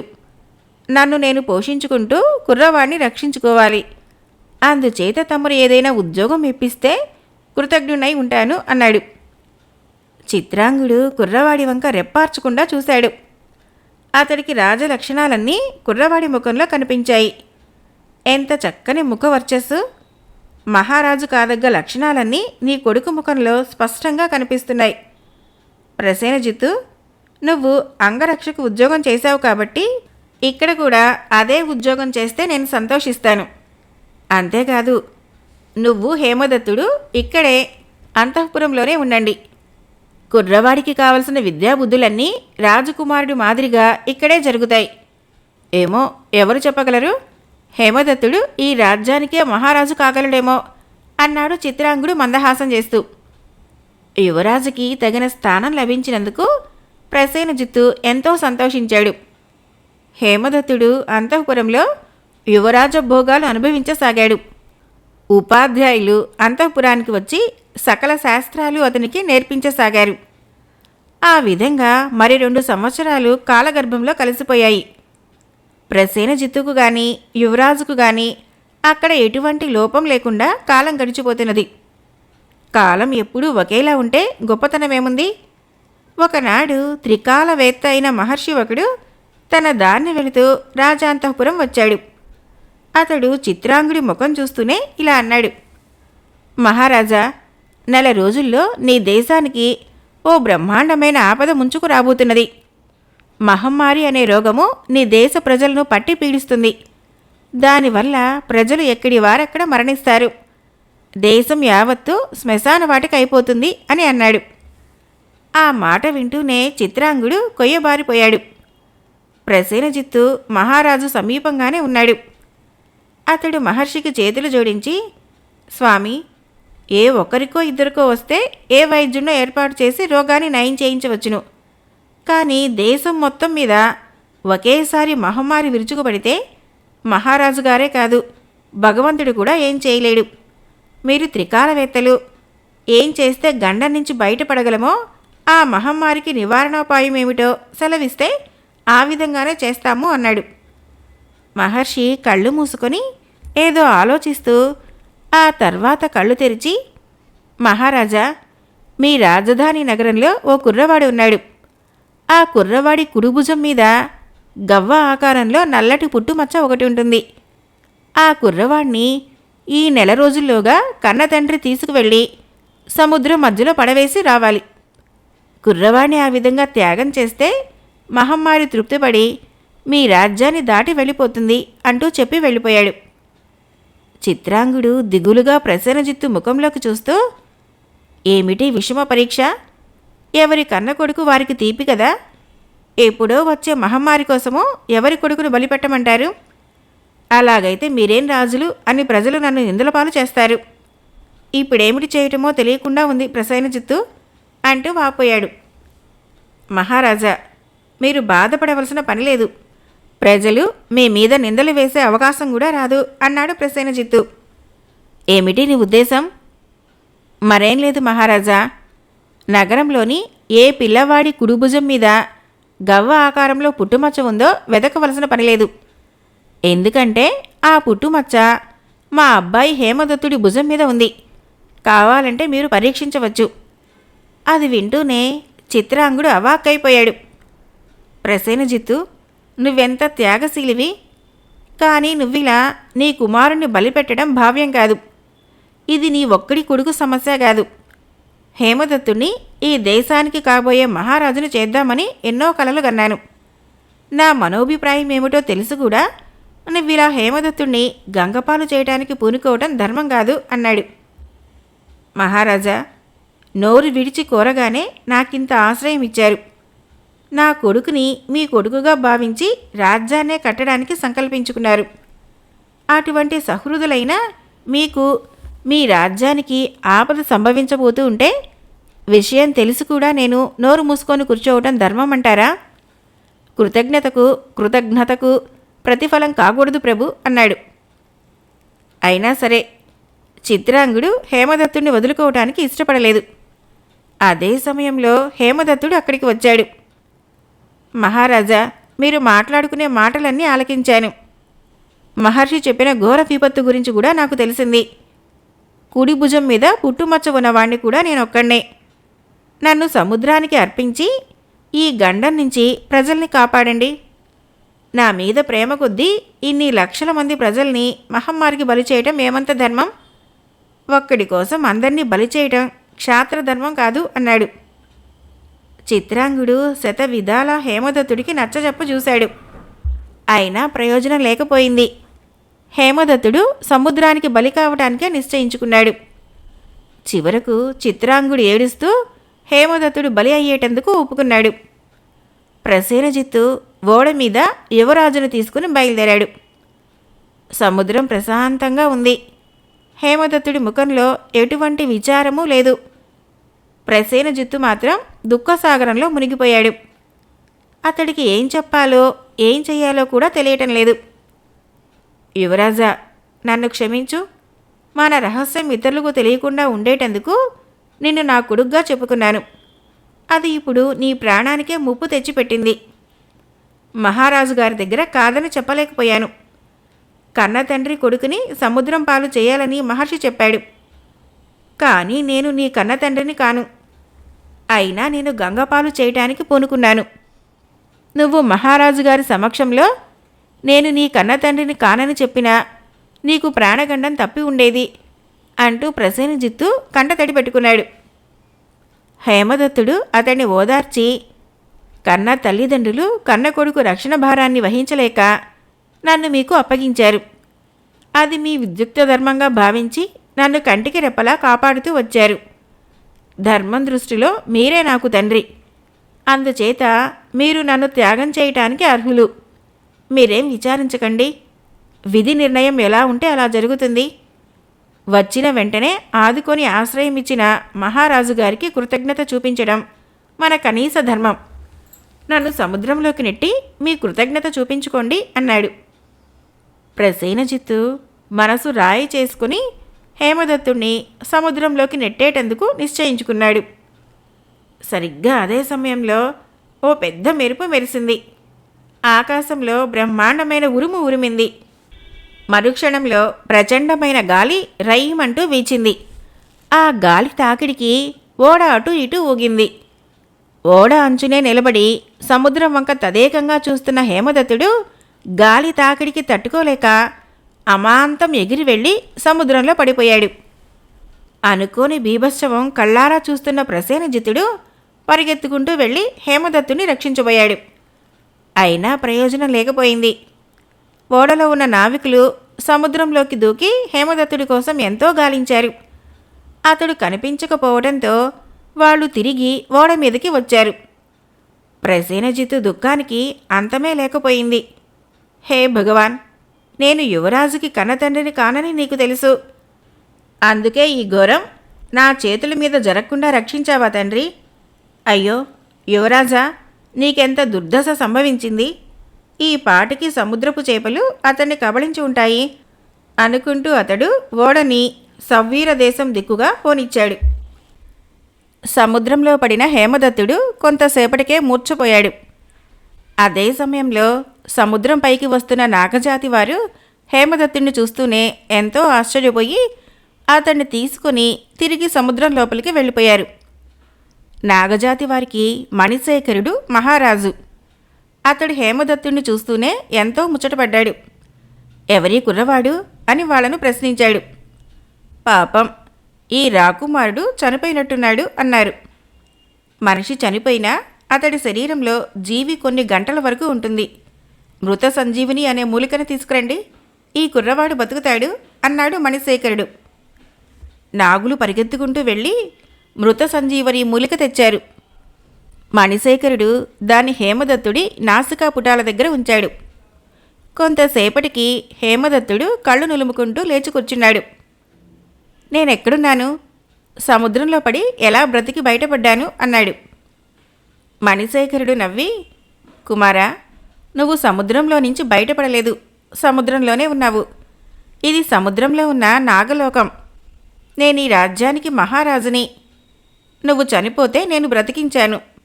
ఇప్పుడు చెప్పు బాబు, ఎవరి నువ్వు? ఏ దేశానికి యువరాజువి? సముద్రం మీద ఎక్కడికి వెళుతున్నావు అంటూ ప్రశ్నించాడు. హేమదత్తుడు జరిగిన వృత్తాంతం యావత్తూ మణిశేఖరుడితో చెప్పాడు. పోనీలే నాయనా, నువ్విక్కడే ఉండు. నాకు కొడుకులెవరూ లేరు. నిన్నే నా కొడుకుగా చూసుకుంటాను. నా తదనంతరము ఈ రాజ్యానికి నిన్ను మహారాజుగా చేస్తాను అన్నాడు మణిశేఖరుడు. అలాగే ప్రభు, మీరు చెప్పినట్టు ఇక్కడే ఉంటాను అన్నాడు హేమదత్తుడు. మణిశేఖరుడికి ఒక మేనలుడు ఉన్నాడు. అతడి పేరు కీర్తిశేఖరుడు. తన మేనమామ తర్వాత రాజ్యానికి తనే వారసుండని అతడు ఎంతో సంబరపడిపోతూ ఉండేవాడు. అయితే మధ్యలో హేమదత్తుడు రావడంతో అతడికి విఘాతం ఏర్పడింది. దానికి తోడు మణిశేఖరుడు హేమదత్తుణ్ణి రాజ్యానికి వారసుడుగా ప్రకటించడం అతడు సహించలేకపోయాడు. ఇది అన్యాయం. భూలోకం నుంచి కొట్టుకు వచ్చిన శవాన్ని బ్రతికించి ఆ కుర్రకుంకకు రాజ్యాన్ని కట్టబెడతాననడం అక్రమం, అన్యాయం. నేనిది సహించలేను. చేతకాని వాడిలా చేతులు ముడుచుకొని కూర్చోవటం నాకు ఇష్టం లేదు మహారాజా. సమయం కనిపెట్టి భూలోకవాసిని హతమారుస్తాను. అది తప్పదు అన్నాడు కీర్తిశేఖరుడు కోపంగా. మణిశేఖరుడు కళ్ళెర్ర చేసి, నువ్వంతటి మునగాడివే. ఇదిగో నాకు తెలిసిన కామరూప విద్య, మంత్రతంత్ర శక్తులు హేమదత్తుడి పరం చేస్తున్నాను అంటూ అతడు కళ్ళు మూసుకొని తన శక్తుల్ని వెలికితీసి హేమదత్తుడి పరం చేశాడు. ఆ శక్తులు దేదీప్యమానంగా వెలుగుతూ వచ్చి హేమదత్తుడి శరీరంలో ఐక్యమయ్యాయి. ఇప్పుడు నువ్వు హేమదత్తుడిని ఏమీ చేయలేవు. అతడు నిద్రపోయినప్పుడు కూడా ఆ శక్తులు అతడి చుట్టూ కాపలా కాస్తూ ఉంటాయి అన్నాడు మణిశేఖరుడు. ఆ మాటలతో కీర్తిశేఖరుడు రెచ్చిపోయి వరనించి ఖడ్గం తీసి మణిశేఖరుడి మీదకి లంఘించి దూకాడు. మణిశేఖరుడు తనకున్న మంత్రశక్తులన్నిటినీ హేమదత్తుడికి దారాదత్తం చేయటం వల్ల అతడి దగ్గర ఎటువంటి శక్తులు లేవు. కీర్తిశేఖరుడు అలా తన మీదకి లంఘించి దూకేసరికి మణిశేఖరుడు ఎంతో భయపడిపోయి ఒక్కడుగు వెనక్కి వేశాడు. మరుక్షణంలో కీర్తిశేఖరుడి కత్తి మణిశేఖరుడి గుండెల్లో దిగబడుతూ ఉండగా హేమదత్తుడు మనసులో ఏదో ధ్యానించాడు. అంతే, ఎక్కడి నుంచో బాణం ఒకటి రివ్వున వచ్చి కీర్తిశేఖరుడి వీపులో బలంగా దిగబడింది. దాంతో అతడు కత్తిని అలాగే వదిలేసి నేల మీదకి ఒరిగి ప్రాణాలు వదిలేశాడు. తమ మహారాజుని ఆ విధంగా కాపాడినందుకు నాగజాతి వారు హేమదత్తుడిని ఎంతో మెచ్చుకొని జయ జయధ్వానాలు చేశారు. మణిశేఖరుడు హేమదత్తుడికి యువరాజు పట్టాభిషేకం జరిపించాడు. 10 సంవత్సరాలు గడిచిపోయిన తర్వాత ఒకనాడు మహాబలి రాక్షసుడు సుడిగాలిలాగా తన స్థావరానికి వచ్చాడు. జీవోత్సవంలా కాలం గడుపుతుంది రాక్షస కన్య. తండ్రిని చూస్తూనే ఏనుగునెక్కినంత సంబరపడింది. దేవదానవ సంగ్రామం ఇన్నాళ్ళు జరిగిందే నాన్న. అబ్బా, ఈ 10 సంవత్సరాలు నీకోసం ఎదురుతెన్నులు చూడని రోజు లేదు తెలుసా అంది. రాక్షసుడు నవ్వి, 10 సంవత్సరాలేం కర్మ, ఇంకా మరొక 100 సంవత్సరాలైనా జరిగి ఉండేది. ఈలోగా బ్రహ్మదేవుడు అక్కడ ప్రత్యక్షమై, మీరు అన్నదమ్ములు గదా, ఇలా అకారణ వైరంతో తన్నుకోవటం తగునా?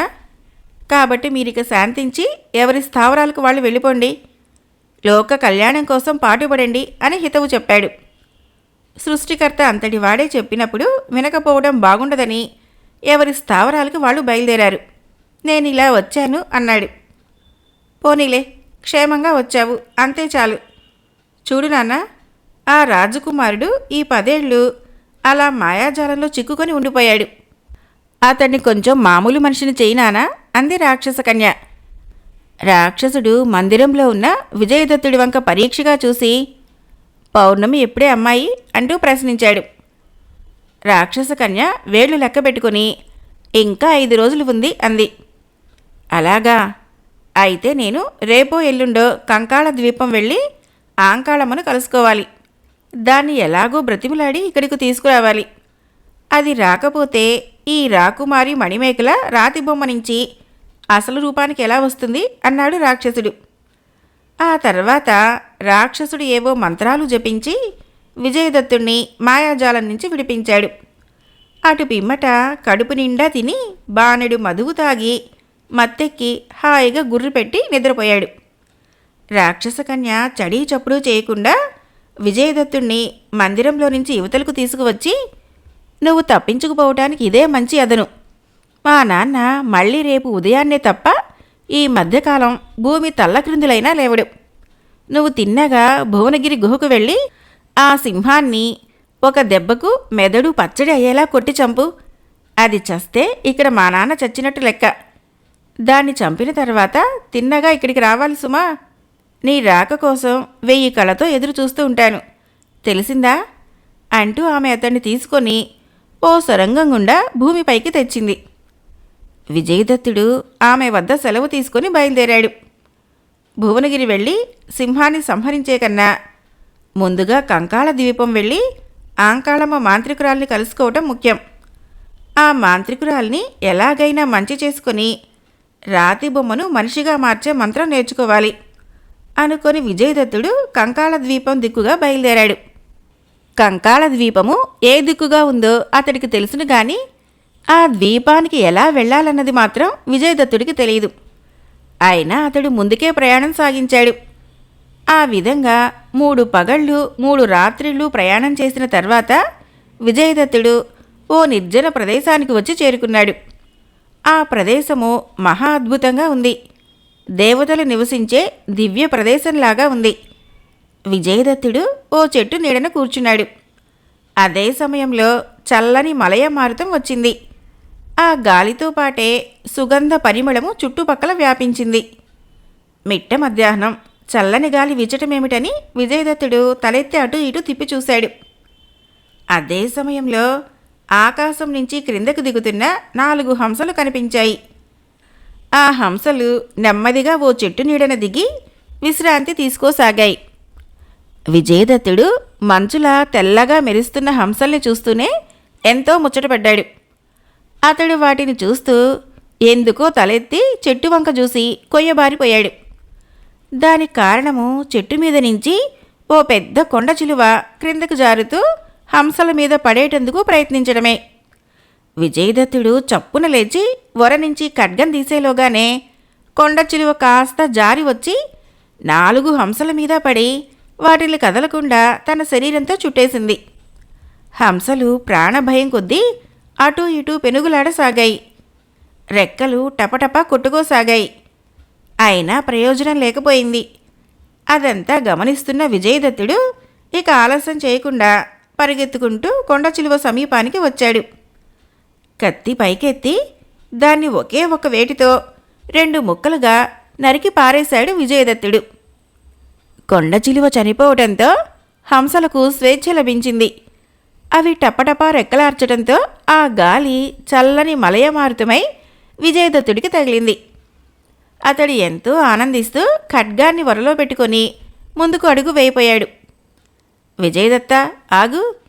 ఈనాడు నువ్వు చేసిన మేలు మేము ఎన్నటికీ మర్చిపోము. నీకు ఎలా ప్రత్యుపకారం చేయగలమో తెలియటం లేదు అనే మాటలు వినిపించి అతడు ఆశ్చర్యపోతూ వెనుదిరిగి చూశాడు. అయితే అతడికి ఎవరూ కనిపించలేదు. ఆశ్చర్యపోకు వీరకుమారా, మేమే మనుష్య భాషలో మాట్లాడుతున్నాం. నువ్వు ఎవరివో, ఏం పని మీద ఇలా ఎక్కడికి వెళుతున్నావో చెప్పు. మా వల్ల కాదగ్గ సహాయం ఏదైనా ఉంటే తప్పక చేస్తాము అన్నాయి హంసలు. విజయదత్తుడు సంబరమాశ్చర్యాలతో తికమకబడిపోతూ, దివ్య హంసల్లారా, నేను కంకాళ ద్వీపం వెళ్ళి ఆంకాళమ్మ మాంత్రికురాల్ని కలుసుకోవాలి. రాళ్లుగా మారిన మనుషులను తిరిగి మనుషులుగా మార్చగలిగే మంత్రము ఆంకాళమ్మకొక్కదానికే తెలుసునట. గాంధార దేశ యువరాణి అయిన మణిమేఖల ఇప్పుడు ఓ రాక్షసుడి మంత్రజాలంలో చిక్కుకొని శిలాప్రతిమ అయింది. ఆమెను తిరిగి మామూలు మనిషిని చేసి గాంధార దేశం తీసుకువెళ్ళి మహారాజుగారికి అప్పగిస్తే రాజ్యంతో పాటు అర్ధాంగి కూడా లభిస్తుంది. దయచేసి మీరు నన్ను కంకాళ ద్వీపం తీసుకువెళ్లేటందుకు ఏదైనా ఏర్పాటు చేయండి. ఆంకాళమ్మ మాంత్రికురాల్ని బ్రతిమిలాడో ధనాస చూపించో ఆ మంత్రం నేర్చుకుంటాను అంటూ రాక్షసుడి వృత్తాంతం కూడా చెప్పాడు. దివ్యహంసలు కొంతసేపు ఆలోచించి, మేము ఆకాశంలో ఎగురగలము. నిన్ను ఆ ద్వీపానికి తీసుకువెళ్ళటం ఏమంత కష్టం కాదనుకో. అయితే ఆంకాళమ్మ మాంత్రికురాలు నీ స్థితికి జాలిపడి గాని ధనాసతో కాని ఆ మంత్రం నేర్పించదు. పేరుకు మాంత్రికురాలే గాని బహు క్రూర స్వభావం కలది. నిన్ను చూస్తూనే ఏ రాయిగానో చెట్టుగానే మార్చేస్తుంది అన్నాయి. విజయదత్తుడు ఆశ్చర్యపోయి, అదేం, ఏ నేరము చేయకుండానే అలా చేస్తుందా అని అడిగాడు. చేస్తుంది. అది దేవ దానవ యక్ష కిన్నెర కింపురుష జాతులంటే భయపడదు గాని దాని దీవి లోపలికి వచ్చిన మనుషులంటేనే భయపడుతుంది. అందుకు కారణం లేకపోలేదు. ఒకానొక మనిషి వల్ల తనకు మరణం సంభవిస్తుందని దానికి తెలుసునట. అందుచేత నిన్ను చూస్తూనే అది పాషాణం క్రింద మార్చేస్తుంది అన్నాయి హంసలు. అయితే ఇప్పుడేమిటి చేయటం? నిరాశతో వెనుదిరిగిపోవలసిందేనా అంటూ విజయదత్తుడు ఎంతో బాధపడిపోయాడు. అందులోని పెద్ద హంస విజయదత్తుడికి ధైర్యం చెబుతూ, నువ్వేం ఆందోళన చెందకు. మాకింత మహోపకారం చేసిన నీకు ప్రత్యుపకారం చేయకుండా పంపుతామా? మాంత్రికురాలి నుంచి నువ్వు ఆ మంత్రం నేర్చుకోవాలంటే ఒక్కటే ఉపాయం ఉంది అంది. ఏమిటది? త్వరగా చెప్పండి. అది ఎంత క్లిష్టమైనా సరే అధిగమిస్తాను. మరేం లేదు. మాంత్రికురాలి దగ్గర ఉన్నది ఒకే ఒక్క మంత్రం. ఆ మంత్రం సామాన్యమైనది కాదు. ఆ మంత్రశక్తి ద్వారా అది ఎంత క్లిష్టమైన కార్యమైనా సాధిస్తుంది. ఆ మంత్రాన్ని అది రోజు ఓ మర్రి ఆకు మీద రాసి హోమగుండం ముందు కూర్చొని 1000 మార్లు జపిస్తుంది. ఆ తర్వాత మంత్రం రాసిన మర్రి ఆకును హోమగుండంలో వేసి భస్మం చేస్తుంది. ఆ తర్వాత బూడిదను తీసుకొని నీటిలో కలిపి తాగుతుంది. అలా ఎందుకు చేస్తుందో నాకైతే తెలియదు గాని నిన్ను మాత్రము అక్కడికి మర్రి ఆకుగా మార్చి తీసుకొని వెళ్ళగలం. దాని కుటీరం ముందు ఒక పెద్ద మర్రి చెట్టు ఉంది. ఆ మర్రి చెట్టు నుంచి ప్రతిరోజు ఉదయాన్నే ఒకే ఒక్క మర్రి ఆకు నేల మీద పడుతుంది. పడిన మర్రి ఆకును తీసేసి ఆ స్థానంలో నిన్ను మర్రి ఆకు రూపంలో ఉంచుతాము. మాంత్రికురాలు నీ మీద మంత్రం రాస్తుంది. అది నీకు ఇష్టమేనా అని అడిగాయి హంసలు. ఆ తర్వాత నేనెలా మనిషినైతాను? మాంత్రికురాలు నన్ను హోమగుండంలో పడేస్తుందేమో అన్నాడు విజయదత్తుడు. మిగతా విషయాలన్నీ మేము చూస్తాము అన్నాయి హంసలు. అందుకు విజయదత్తుడు అంగీకరించడంతో 4 హంసలు వరుసగా నిలబడి, రాకుమారా, నువ్వు మా శరీరం మీద విశ్రమించు. రాత్రి యావత్తు మేము ఆకాశంలో ప్రయాణం చేస్తేనే గాని తెల్లవారే సమయానికి కంకాళ ద్వీపం చేరుకోలేము అన్నాయి. విజయదత్తుడు హంసల్ని అధిరోహించి వాటి వీపుల మీద హాయిగా విశ్రమించాడు. అతడు తమ మీదకి అధిరోహించగానే 4 హంసలు ఒకేసారి ఆకాశం మీదకి లేచాయి. విజయదత్తుడు కొంతసేపు ప్రకృతి దృశ్యాలను చూస్తూ ఆనందించసాగాడు. చీకటి పడే సమయానికి అతడి కళ్ళు మూతలు పడసాగాయి. ఆ తర్వాత కొంతసేపటికే విజయదత్తుడు హాయిగా నిద్రాదేవి ఒడిలోకి జారుకున్నాడు. తూర్పు తెల్లవారుతుందనగా హంసలు కంకాళ ద్వీపం చేరుకున్నాయి. విజయదత్తుడు హంసల మీద నుంచి క్రిందకు దిగాడు. హంసలు తలెత్తి సమీపంగా ఉన్న పర్ణ కుటీరం వంక చూస్తూ, అదే అంకాళమ్మ మాంత్రికురాలి ఇల్లు. ఇదిగో ఇదే ఆ మర్రి చెట్టు. అంకాళమ్మ మరి కాసేపటికి నిద్రలేస్తుంది. ఇప్పుడే నిన్ను మర్రి ఆకుగా మార్చేస్తాము అంటూ అవి ఏవో మంత్రాలు జపించడంతో విజయదత్తుడు కాస్త పెద్ద మర్రి ఆకుగా మారిపోయాడు. హంసలు మర్రి ఆకును తీసుకువెళ్ళి మర్రి చెట్టు క్రింద ఉంచి అక్కడున్న మామూలు మర్రి ఆకును తీసుకొని ఆకాశం పైకి లేచి ఏటో వెళ్ళిపోయాయి. తెల్లవారిన తర్వాత మాంత్రికురాలు లేచింది. కాలకృత్యాలు అవి అయిన తర్వాత మర్రి చెట్టు దగ్గరికి వచ్చి మర్రి ఆకును తీసుకొని హోమగుండం దగ్గరికి చేరుకుంది. ఆ తర్వాత మర్రి ఆకు మీద మంత్రం రాసి దాన్ని హోమగుండం దగ్గరగా పెట్టి కళ్ళు మూసుకొని మంత్రం జపించడం ప్రారంభించింది. అలా కొంతసేపు గడిచిన తర్వాత హోమగుండం సమీపంగా పెద్ద సుడిగాలి వీచింది.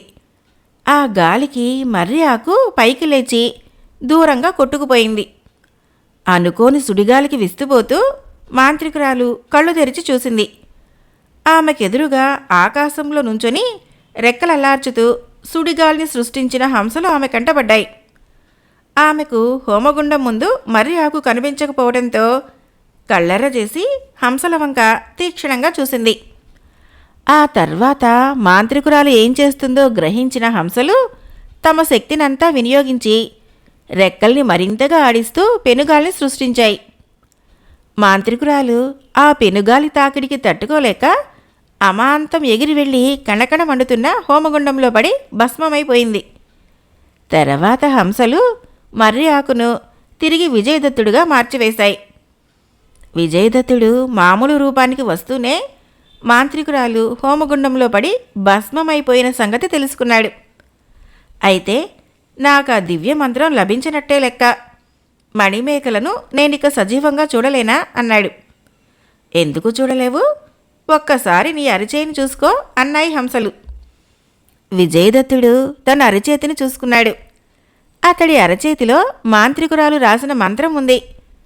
విజయదత్తుడు ఆ మంత్రాన్ని అనేకసార్లు పఠించి కంఠస్థం చేసుకున్నాడు. రాకుమారా, నువ్వు మాకు ప్రాణదానం చేశావు. అందుకు ప్రతిఫలంగా నీ కార్యాన్ని మేము నిర్విఘ్నంగా నెరవేర్చాము. ఇకపోతే నీకేదైనా మరొక కార్యం చేయవలసి ఉంటే చెప్పు, మేం సహాయం చేస్తాము. ఆ సహాయానికి ప్రతిఫలంగా మేం చెప్పే కార్యం ఒకటి నువ్వు చేయవలసి ఉంటుంది అన్నాయి హంసలు. ఓ దివ్య హంసలారా, మీరు నాకు మరొక సహాయం చేయవలసి ఉంటుంది.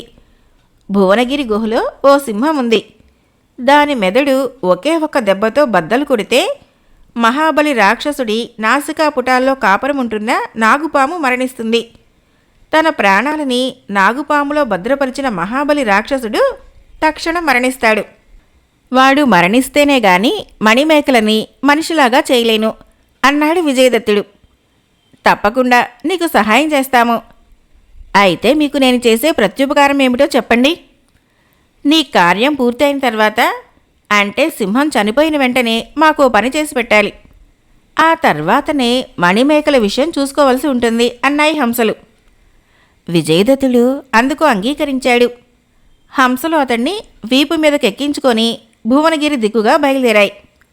చీకటి పడే సమయానికి హంసలు విజయదత్తుడిని తీసుకువచ్చి భువనగిరి గుహ సమీపంగా దించాయి.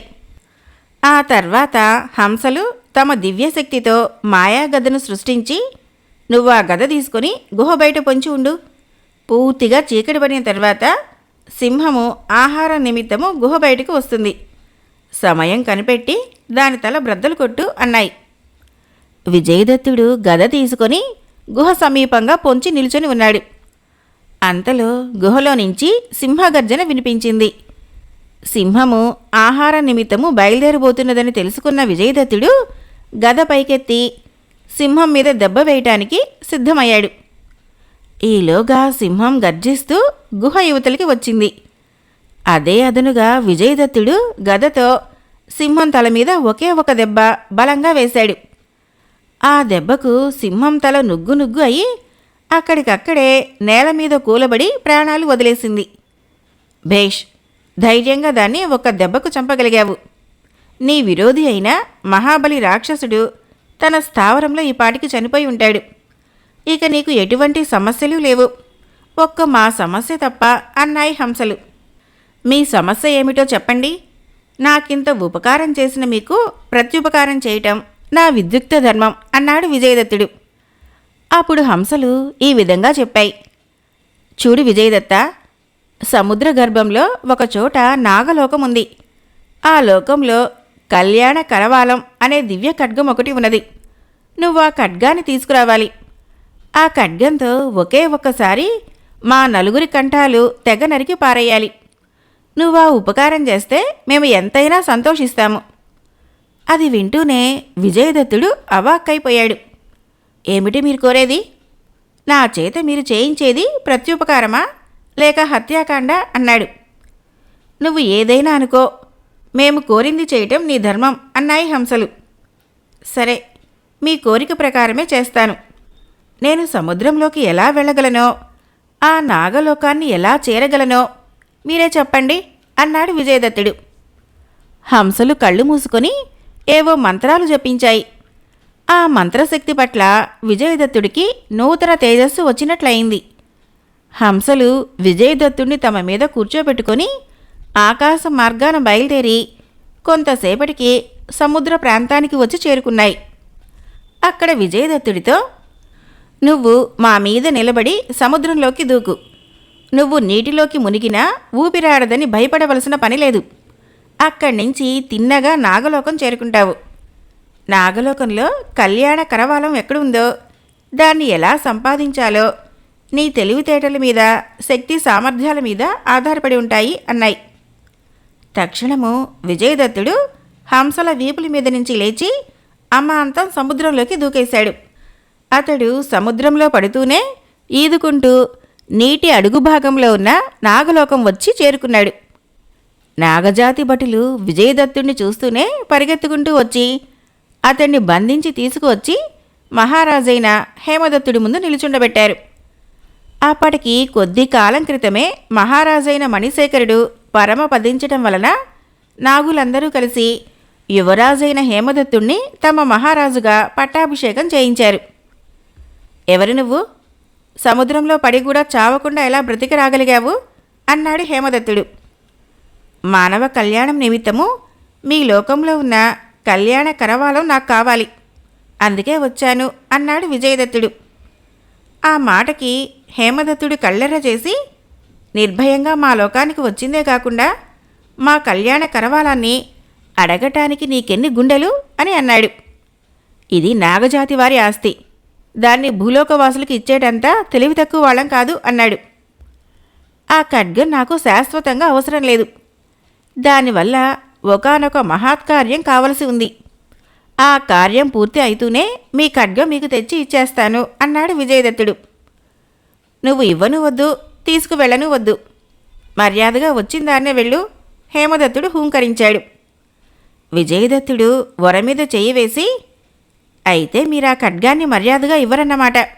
సరి, నా ఖడ్గానికి పని చెప్పక తప్పదు అంటూ ఖడ్గాన్ని యువతలకు తీశాడు. తక్షణము 100 మంది నాగభటులు కత్తులు దూసి విజయదత్తుడిని చుట్టుముట్టారు. విజయదత్తుడు వాళ్లతో పోరుకు తలపడ్డాడు. కొంతసేపటికి నాగ సైనికులు విజయదత్తుణ్ణి నిరాయుధుణ్ణి చేసి బంధించారు. ఈ దుర్మార్గుణ్ణి తీసుకుని వెళ్ళి చెరసాలలో పడేయండి, స్పృహ తప్పే వరకు కొరడాలతో కొట్టండి, ఆ తర్వాత పైకి తీసుకువెళ్ళి సముద్ర తీరాన వదిలేసిరండి అంటూ హేమదత్తుడు ఆజ్ఞాపించాడు. నాగజాతి భటులు విజయదత్తుణ్ణి తీసుకుని వెళ్ళిపోయారు. ఆ మర్నాటి ఉదయానే నాగభటుడొకడు పరిగెత్తుకుంటూ వచ్చి తన చేతిలో ఉన్న హారాన్ని హేమదత్తుడికి ఇచ్చి, ప్రభు, ఇటువంటి హారమే తమ మెడలో ఉండటం చాలాసార్లు చూశాను, అందుకే దీన్ని తీసుకుని మీ దగ్గరికి వచ్చాను అన్నాడు. హేమదత్తుడు హారాన్ని అటూ ఇటూ తిప్పి చూశాడు. తర్వాత హారం దిగువగా ఉన్న పతకాన్ని తీసి చూశాడు. ఆశ్చర్యం! ఆ పతకం లోపల తన తండ్రి చిత్రపటం ఉన్నది. ఆ పటం సరసన ఎవరిదో స్త్రీ పటం ఉన్నది. హేమదత్తుడు తన హారాన్ని కూడా తీసి పతకాన్ని పరిశీలించి చూశాడు. అందులో తన తండ్రి సరసన తన మాతృదేవత ఉన్నది. 2 పతకాలు చూసిన తర్వాత విషయమేమిటో హేమదత్తుడికి కొంత అవగాహన అయింది. అతడు భటుడి వంక చూస్తూ, ఎక్కడ దొరికింది నీకీ మణిహారము అని అడిగాడు. మీరు చెప్పిన ప్రకారము ఆ మానవుణ్ణి కొరడా దెబ్బలతో శిక్షించాము. ఈ హారము అతని మెడలో ఉంది. స్పృహ కోల్పోయిన తర్వాత హారం తీసుకుని మీ దగ్గరికి వచ్చాను.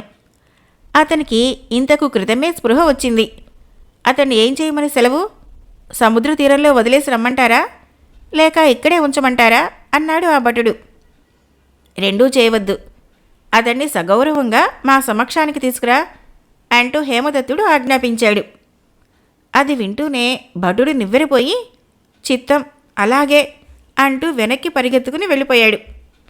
ఆ తర్వాత కొంతసేపటికి భటులు విజయదత్తుడిని సాదరంగా తీసుకొచ్చి హేమదత్తుడి ముందు హాజరుపరిచారు. హేమదత్తుడు తన చేతిలోని హారాన్ని విజయదత్తుడికి చూపిస్తూ, ఈ హారం ఎవరిది అని అడిగాడు. నాదే, విజయదత్తుడు సమాధానం చెప్పాడు. ఇందులో ఉన్న చిత్రపటాలు ఎవరివి? పూజ్యులైన నా తల్లిదండ్రులవి అన్నాడు విజయదత్తుడు. వెంటనే హేమదత్తుడు గబగబా సింహాసనం దిగివచ్చి విజయదత్తుడి పాదాలకి వినయపూర్వకంగా నమస్కరించాడు. ఏమిటిది మహారాజా అన్నాడు విజయదత్తుడు ఏమీ అర్థం కాక. మహారాజా కాదు, తమ్ముడు అని పిలువు, నేను నీ తమ్ముణ్ణి అన్నయ్య అంటూ హేమదత్తుడు తన వృత్తాంతం యావత్తూ చెప్పి విజయదత్తుడికి ఎంతో ఆనందాన్ని కలిగించాడు. నువ్వు పుట్టినప్పుడు నా మీద హత్యానేరం మోపబడింది.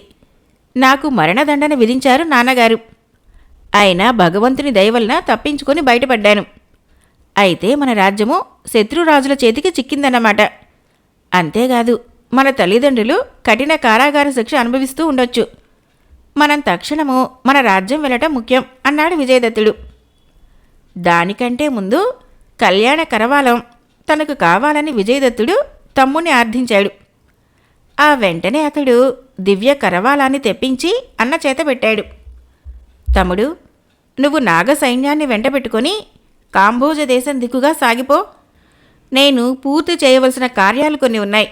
వాటిని పూర్తి చేసుకుని నువ్వు కాంబోజ దేశం చేరుకునే సమయానికి వచ్చి నిన్ను కలుసుకుంటాను అని చెప్పి విజయదత్తుడు కళ్యాణ కరవాలంతో సహా సముద్ర ఉపరితలానికి వచ్చాడు. అక్కడ హంసలు విజయదత్తుడి రాక కోసం నిరీక్షించసాగాయి.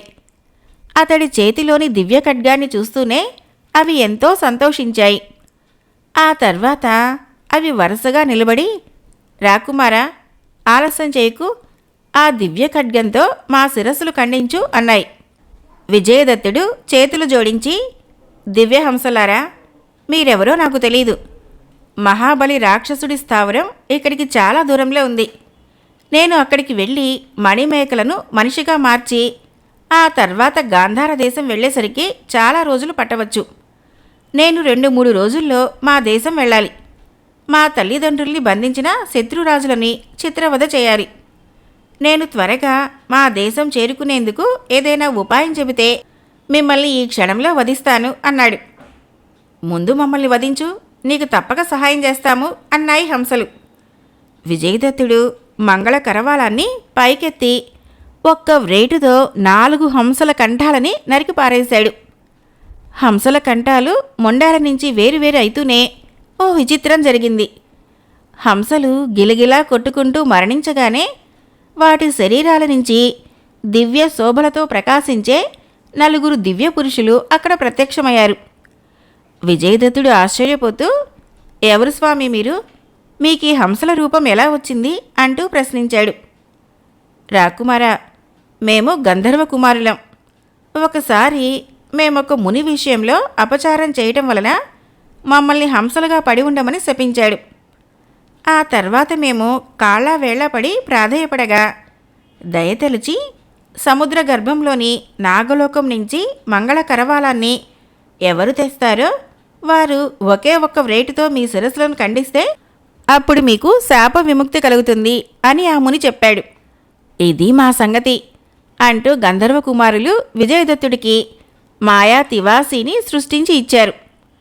రాకుమారా, దీన్ని అధిరోహించి ఎక్కడికి వెళ్ళాలని తలుచుకుంటావో అక్కడికి ఆకాశ మార్గాన తక్షణం వెళ్ళగలవు. ఇక మేము గంధర్వలోకానికి వెళతాము. నీకు జయం కలుగుగాక అంటూ చెప్పి గంధర్వులు అంతర్ధానమయ్యారు. విజయదత్తుడు మాయా తివాసీ మీద కూర్చొని మహాబలి రాక్షసుడు ఉండే స్థావరానికి తీసుకువెళ్ళు అన్నాడు.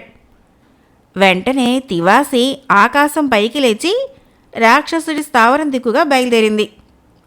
మాయా తివాసీ మీద కూర్చొని వస్తున్న విజయదత్తుడిని చూస్తూనే రాక్షస కన్య ఎగిరి గంతేసి సంతోషంతో చప్పట్లు కొట్టసాగింది. మీరు వస్తారనుకోలేదు. మా నాన్న చనిపోయాడు. మీరేమో ఎంత గడిచినా రాలేదు. నన్ను మాయమాటలతో మోసపుచ్చారనుకున్నాను అంది ఆమె. నేను క్షత్రియుణ్ణి, రాచబిడ్డ, ఆడిన మాట తప్పడు. అయితే నిన్ను నా 2వ కళత్రంగా స్వీకరిస్తాను, సమ్మతమేనా అని విజయదత్తుడు రాక్షస కన్యను అడిగాడు. నాకు సమ్మతమే. అయితే పట్టపురాణి ఎవరు? మణిమేకల కాదు గదా అంది రాక్షస కన్య నవ్వుతూ. అవును, నీకేమైనా అభ్యంతరమా అన్నాడు విజయదత్తుడు. నన్ను ప్రేమతో చూసుకునేటప్పుడు మీరు ఎంతమందిని వివాహం చేసుకుంటే మాత్రం నాకేమిటి అంది రాక్షస కన్య మందహాసం చేస్తూ.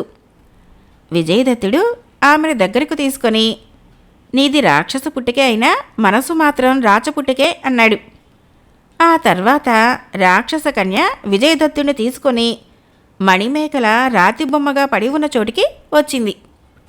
విజయదత్తుడు రాతి బొమ్మకు ఎదురుగా నిల్చొని మంత్రం జపించాడు. తక్షణము రాతి బొమ్మ కాస్త మణిమేకలుగా మారిపోయింది. విజయదత్తుడు ఆమెకు మొదటి నుంచి అప్పటి వరకు జరిగిన వృత్తాంతాన్ని వివరించి చెప్పాడు.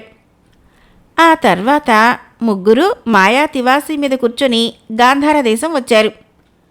కూతుర్ని చూస్తూనే పుష్పదంతుడు ఎంతో సంతోషించాడు. తాను ఎవరైంది చెప్పి, మహారాజా, చెరసాలలో ఉన్న మా తల్లిదండ్రుల్ని ముందు చెర విడిపించాలి, ఆ తర్వాతనే నా వివాహం అన్నాడు. పుష్పదంతుడు చతురంగ బలాల్ని విజయదత్తుడి పరంచేసి కాంబోజ దేశం పంపించాడు. అటు నాగజాతి సైనికులు, ఇటు గాంధార సైనికులు ముట్టడించడంతో శత్రువులకు దిక్కుతోచలేదు. అప్పుడు జరిగిన భయంకర యుద్ధంలో శత్రువులు నామరూపాలు లేకుండా నాశనమైపోయారు. విజయదత్తుడు చెరలో ఉన్న తల్లిదండ్రులు విడిపించాడు. ఆ తర్వాత విజయదత్తుడు కాంబోజ, గాంధార దేశాలకి మహారాజుగా పట్టం కట్టుకొని మణిమేకలను రాక్షస కన్యను వివాహం చేసుకున్నాడు. హేమదత్తుడు అన్న వద్ద సెలవు తీసుకొని నాగ సైనికులతో సహా తిరిగి నాగలోకం వెళ్ళిపోయాడు. విజయదత్తుడి కష్టాలు గట్టెక్కి అతడు 2 రాజ్యాల్ని పరిపాలిస్తూ 2 భార్యలతో సుఖంగా ఉన్నాడు. మహాబలి రాక్షసుడు కథ సమాప్తం. ఫ్రెండ్స్, నా కథలు నచ్చినట్లయితే మన ఛానల్ని తప్పకుండా సబ్స్క్రైబ్ చేయండి, లైక్ చేయండి, షేర్ చేయండి, కామెంట్ చేయండి. Thank you.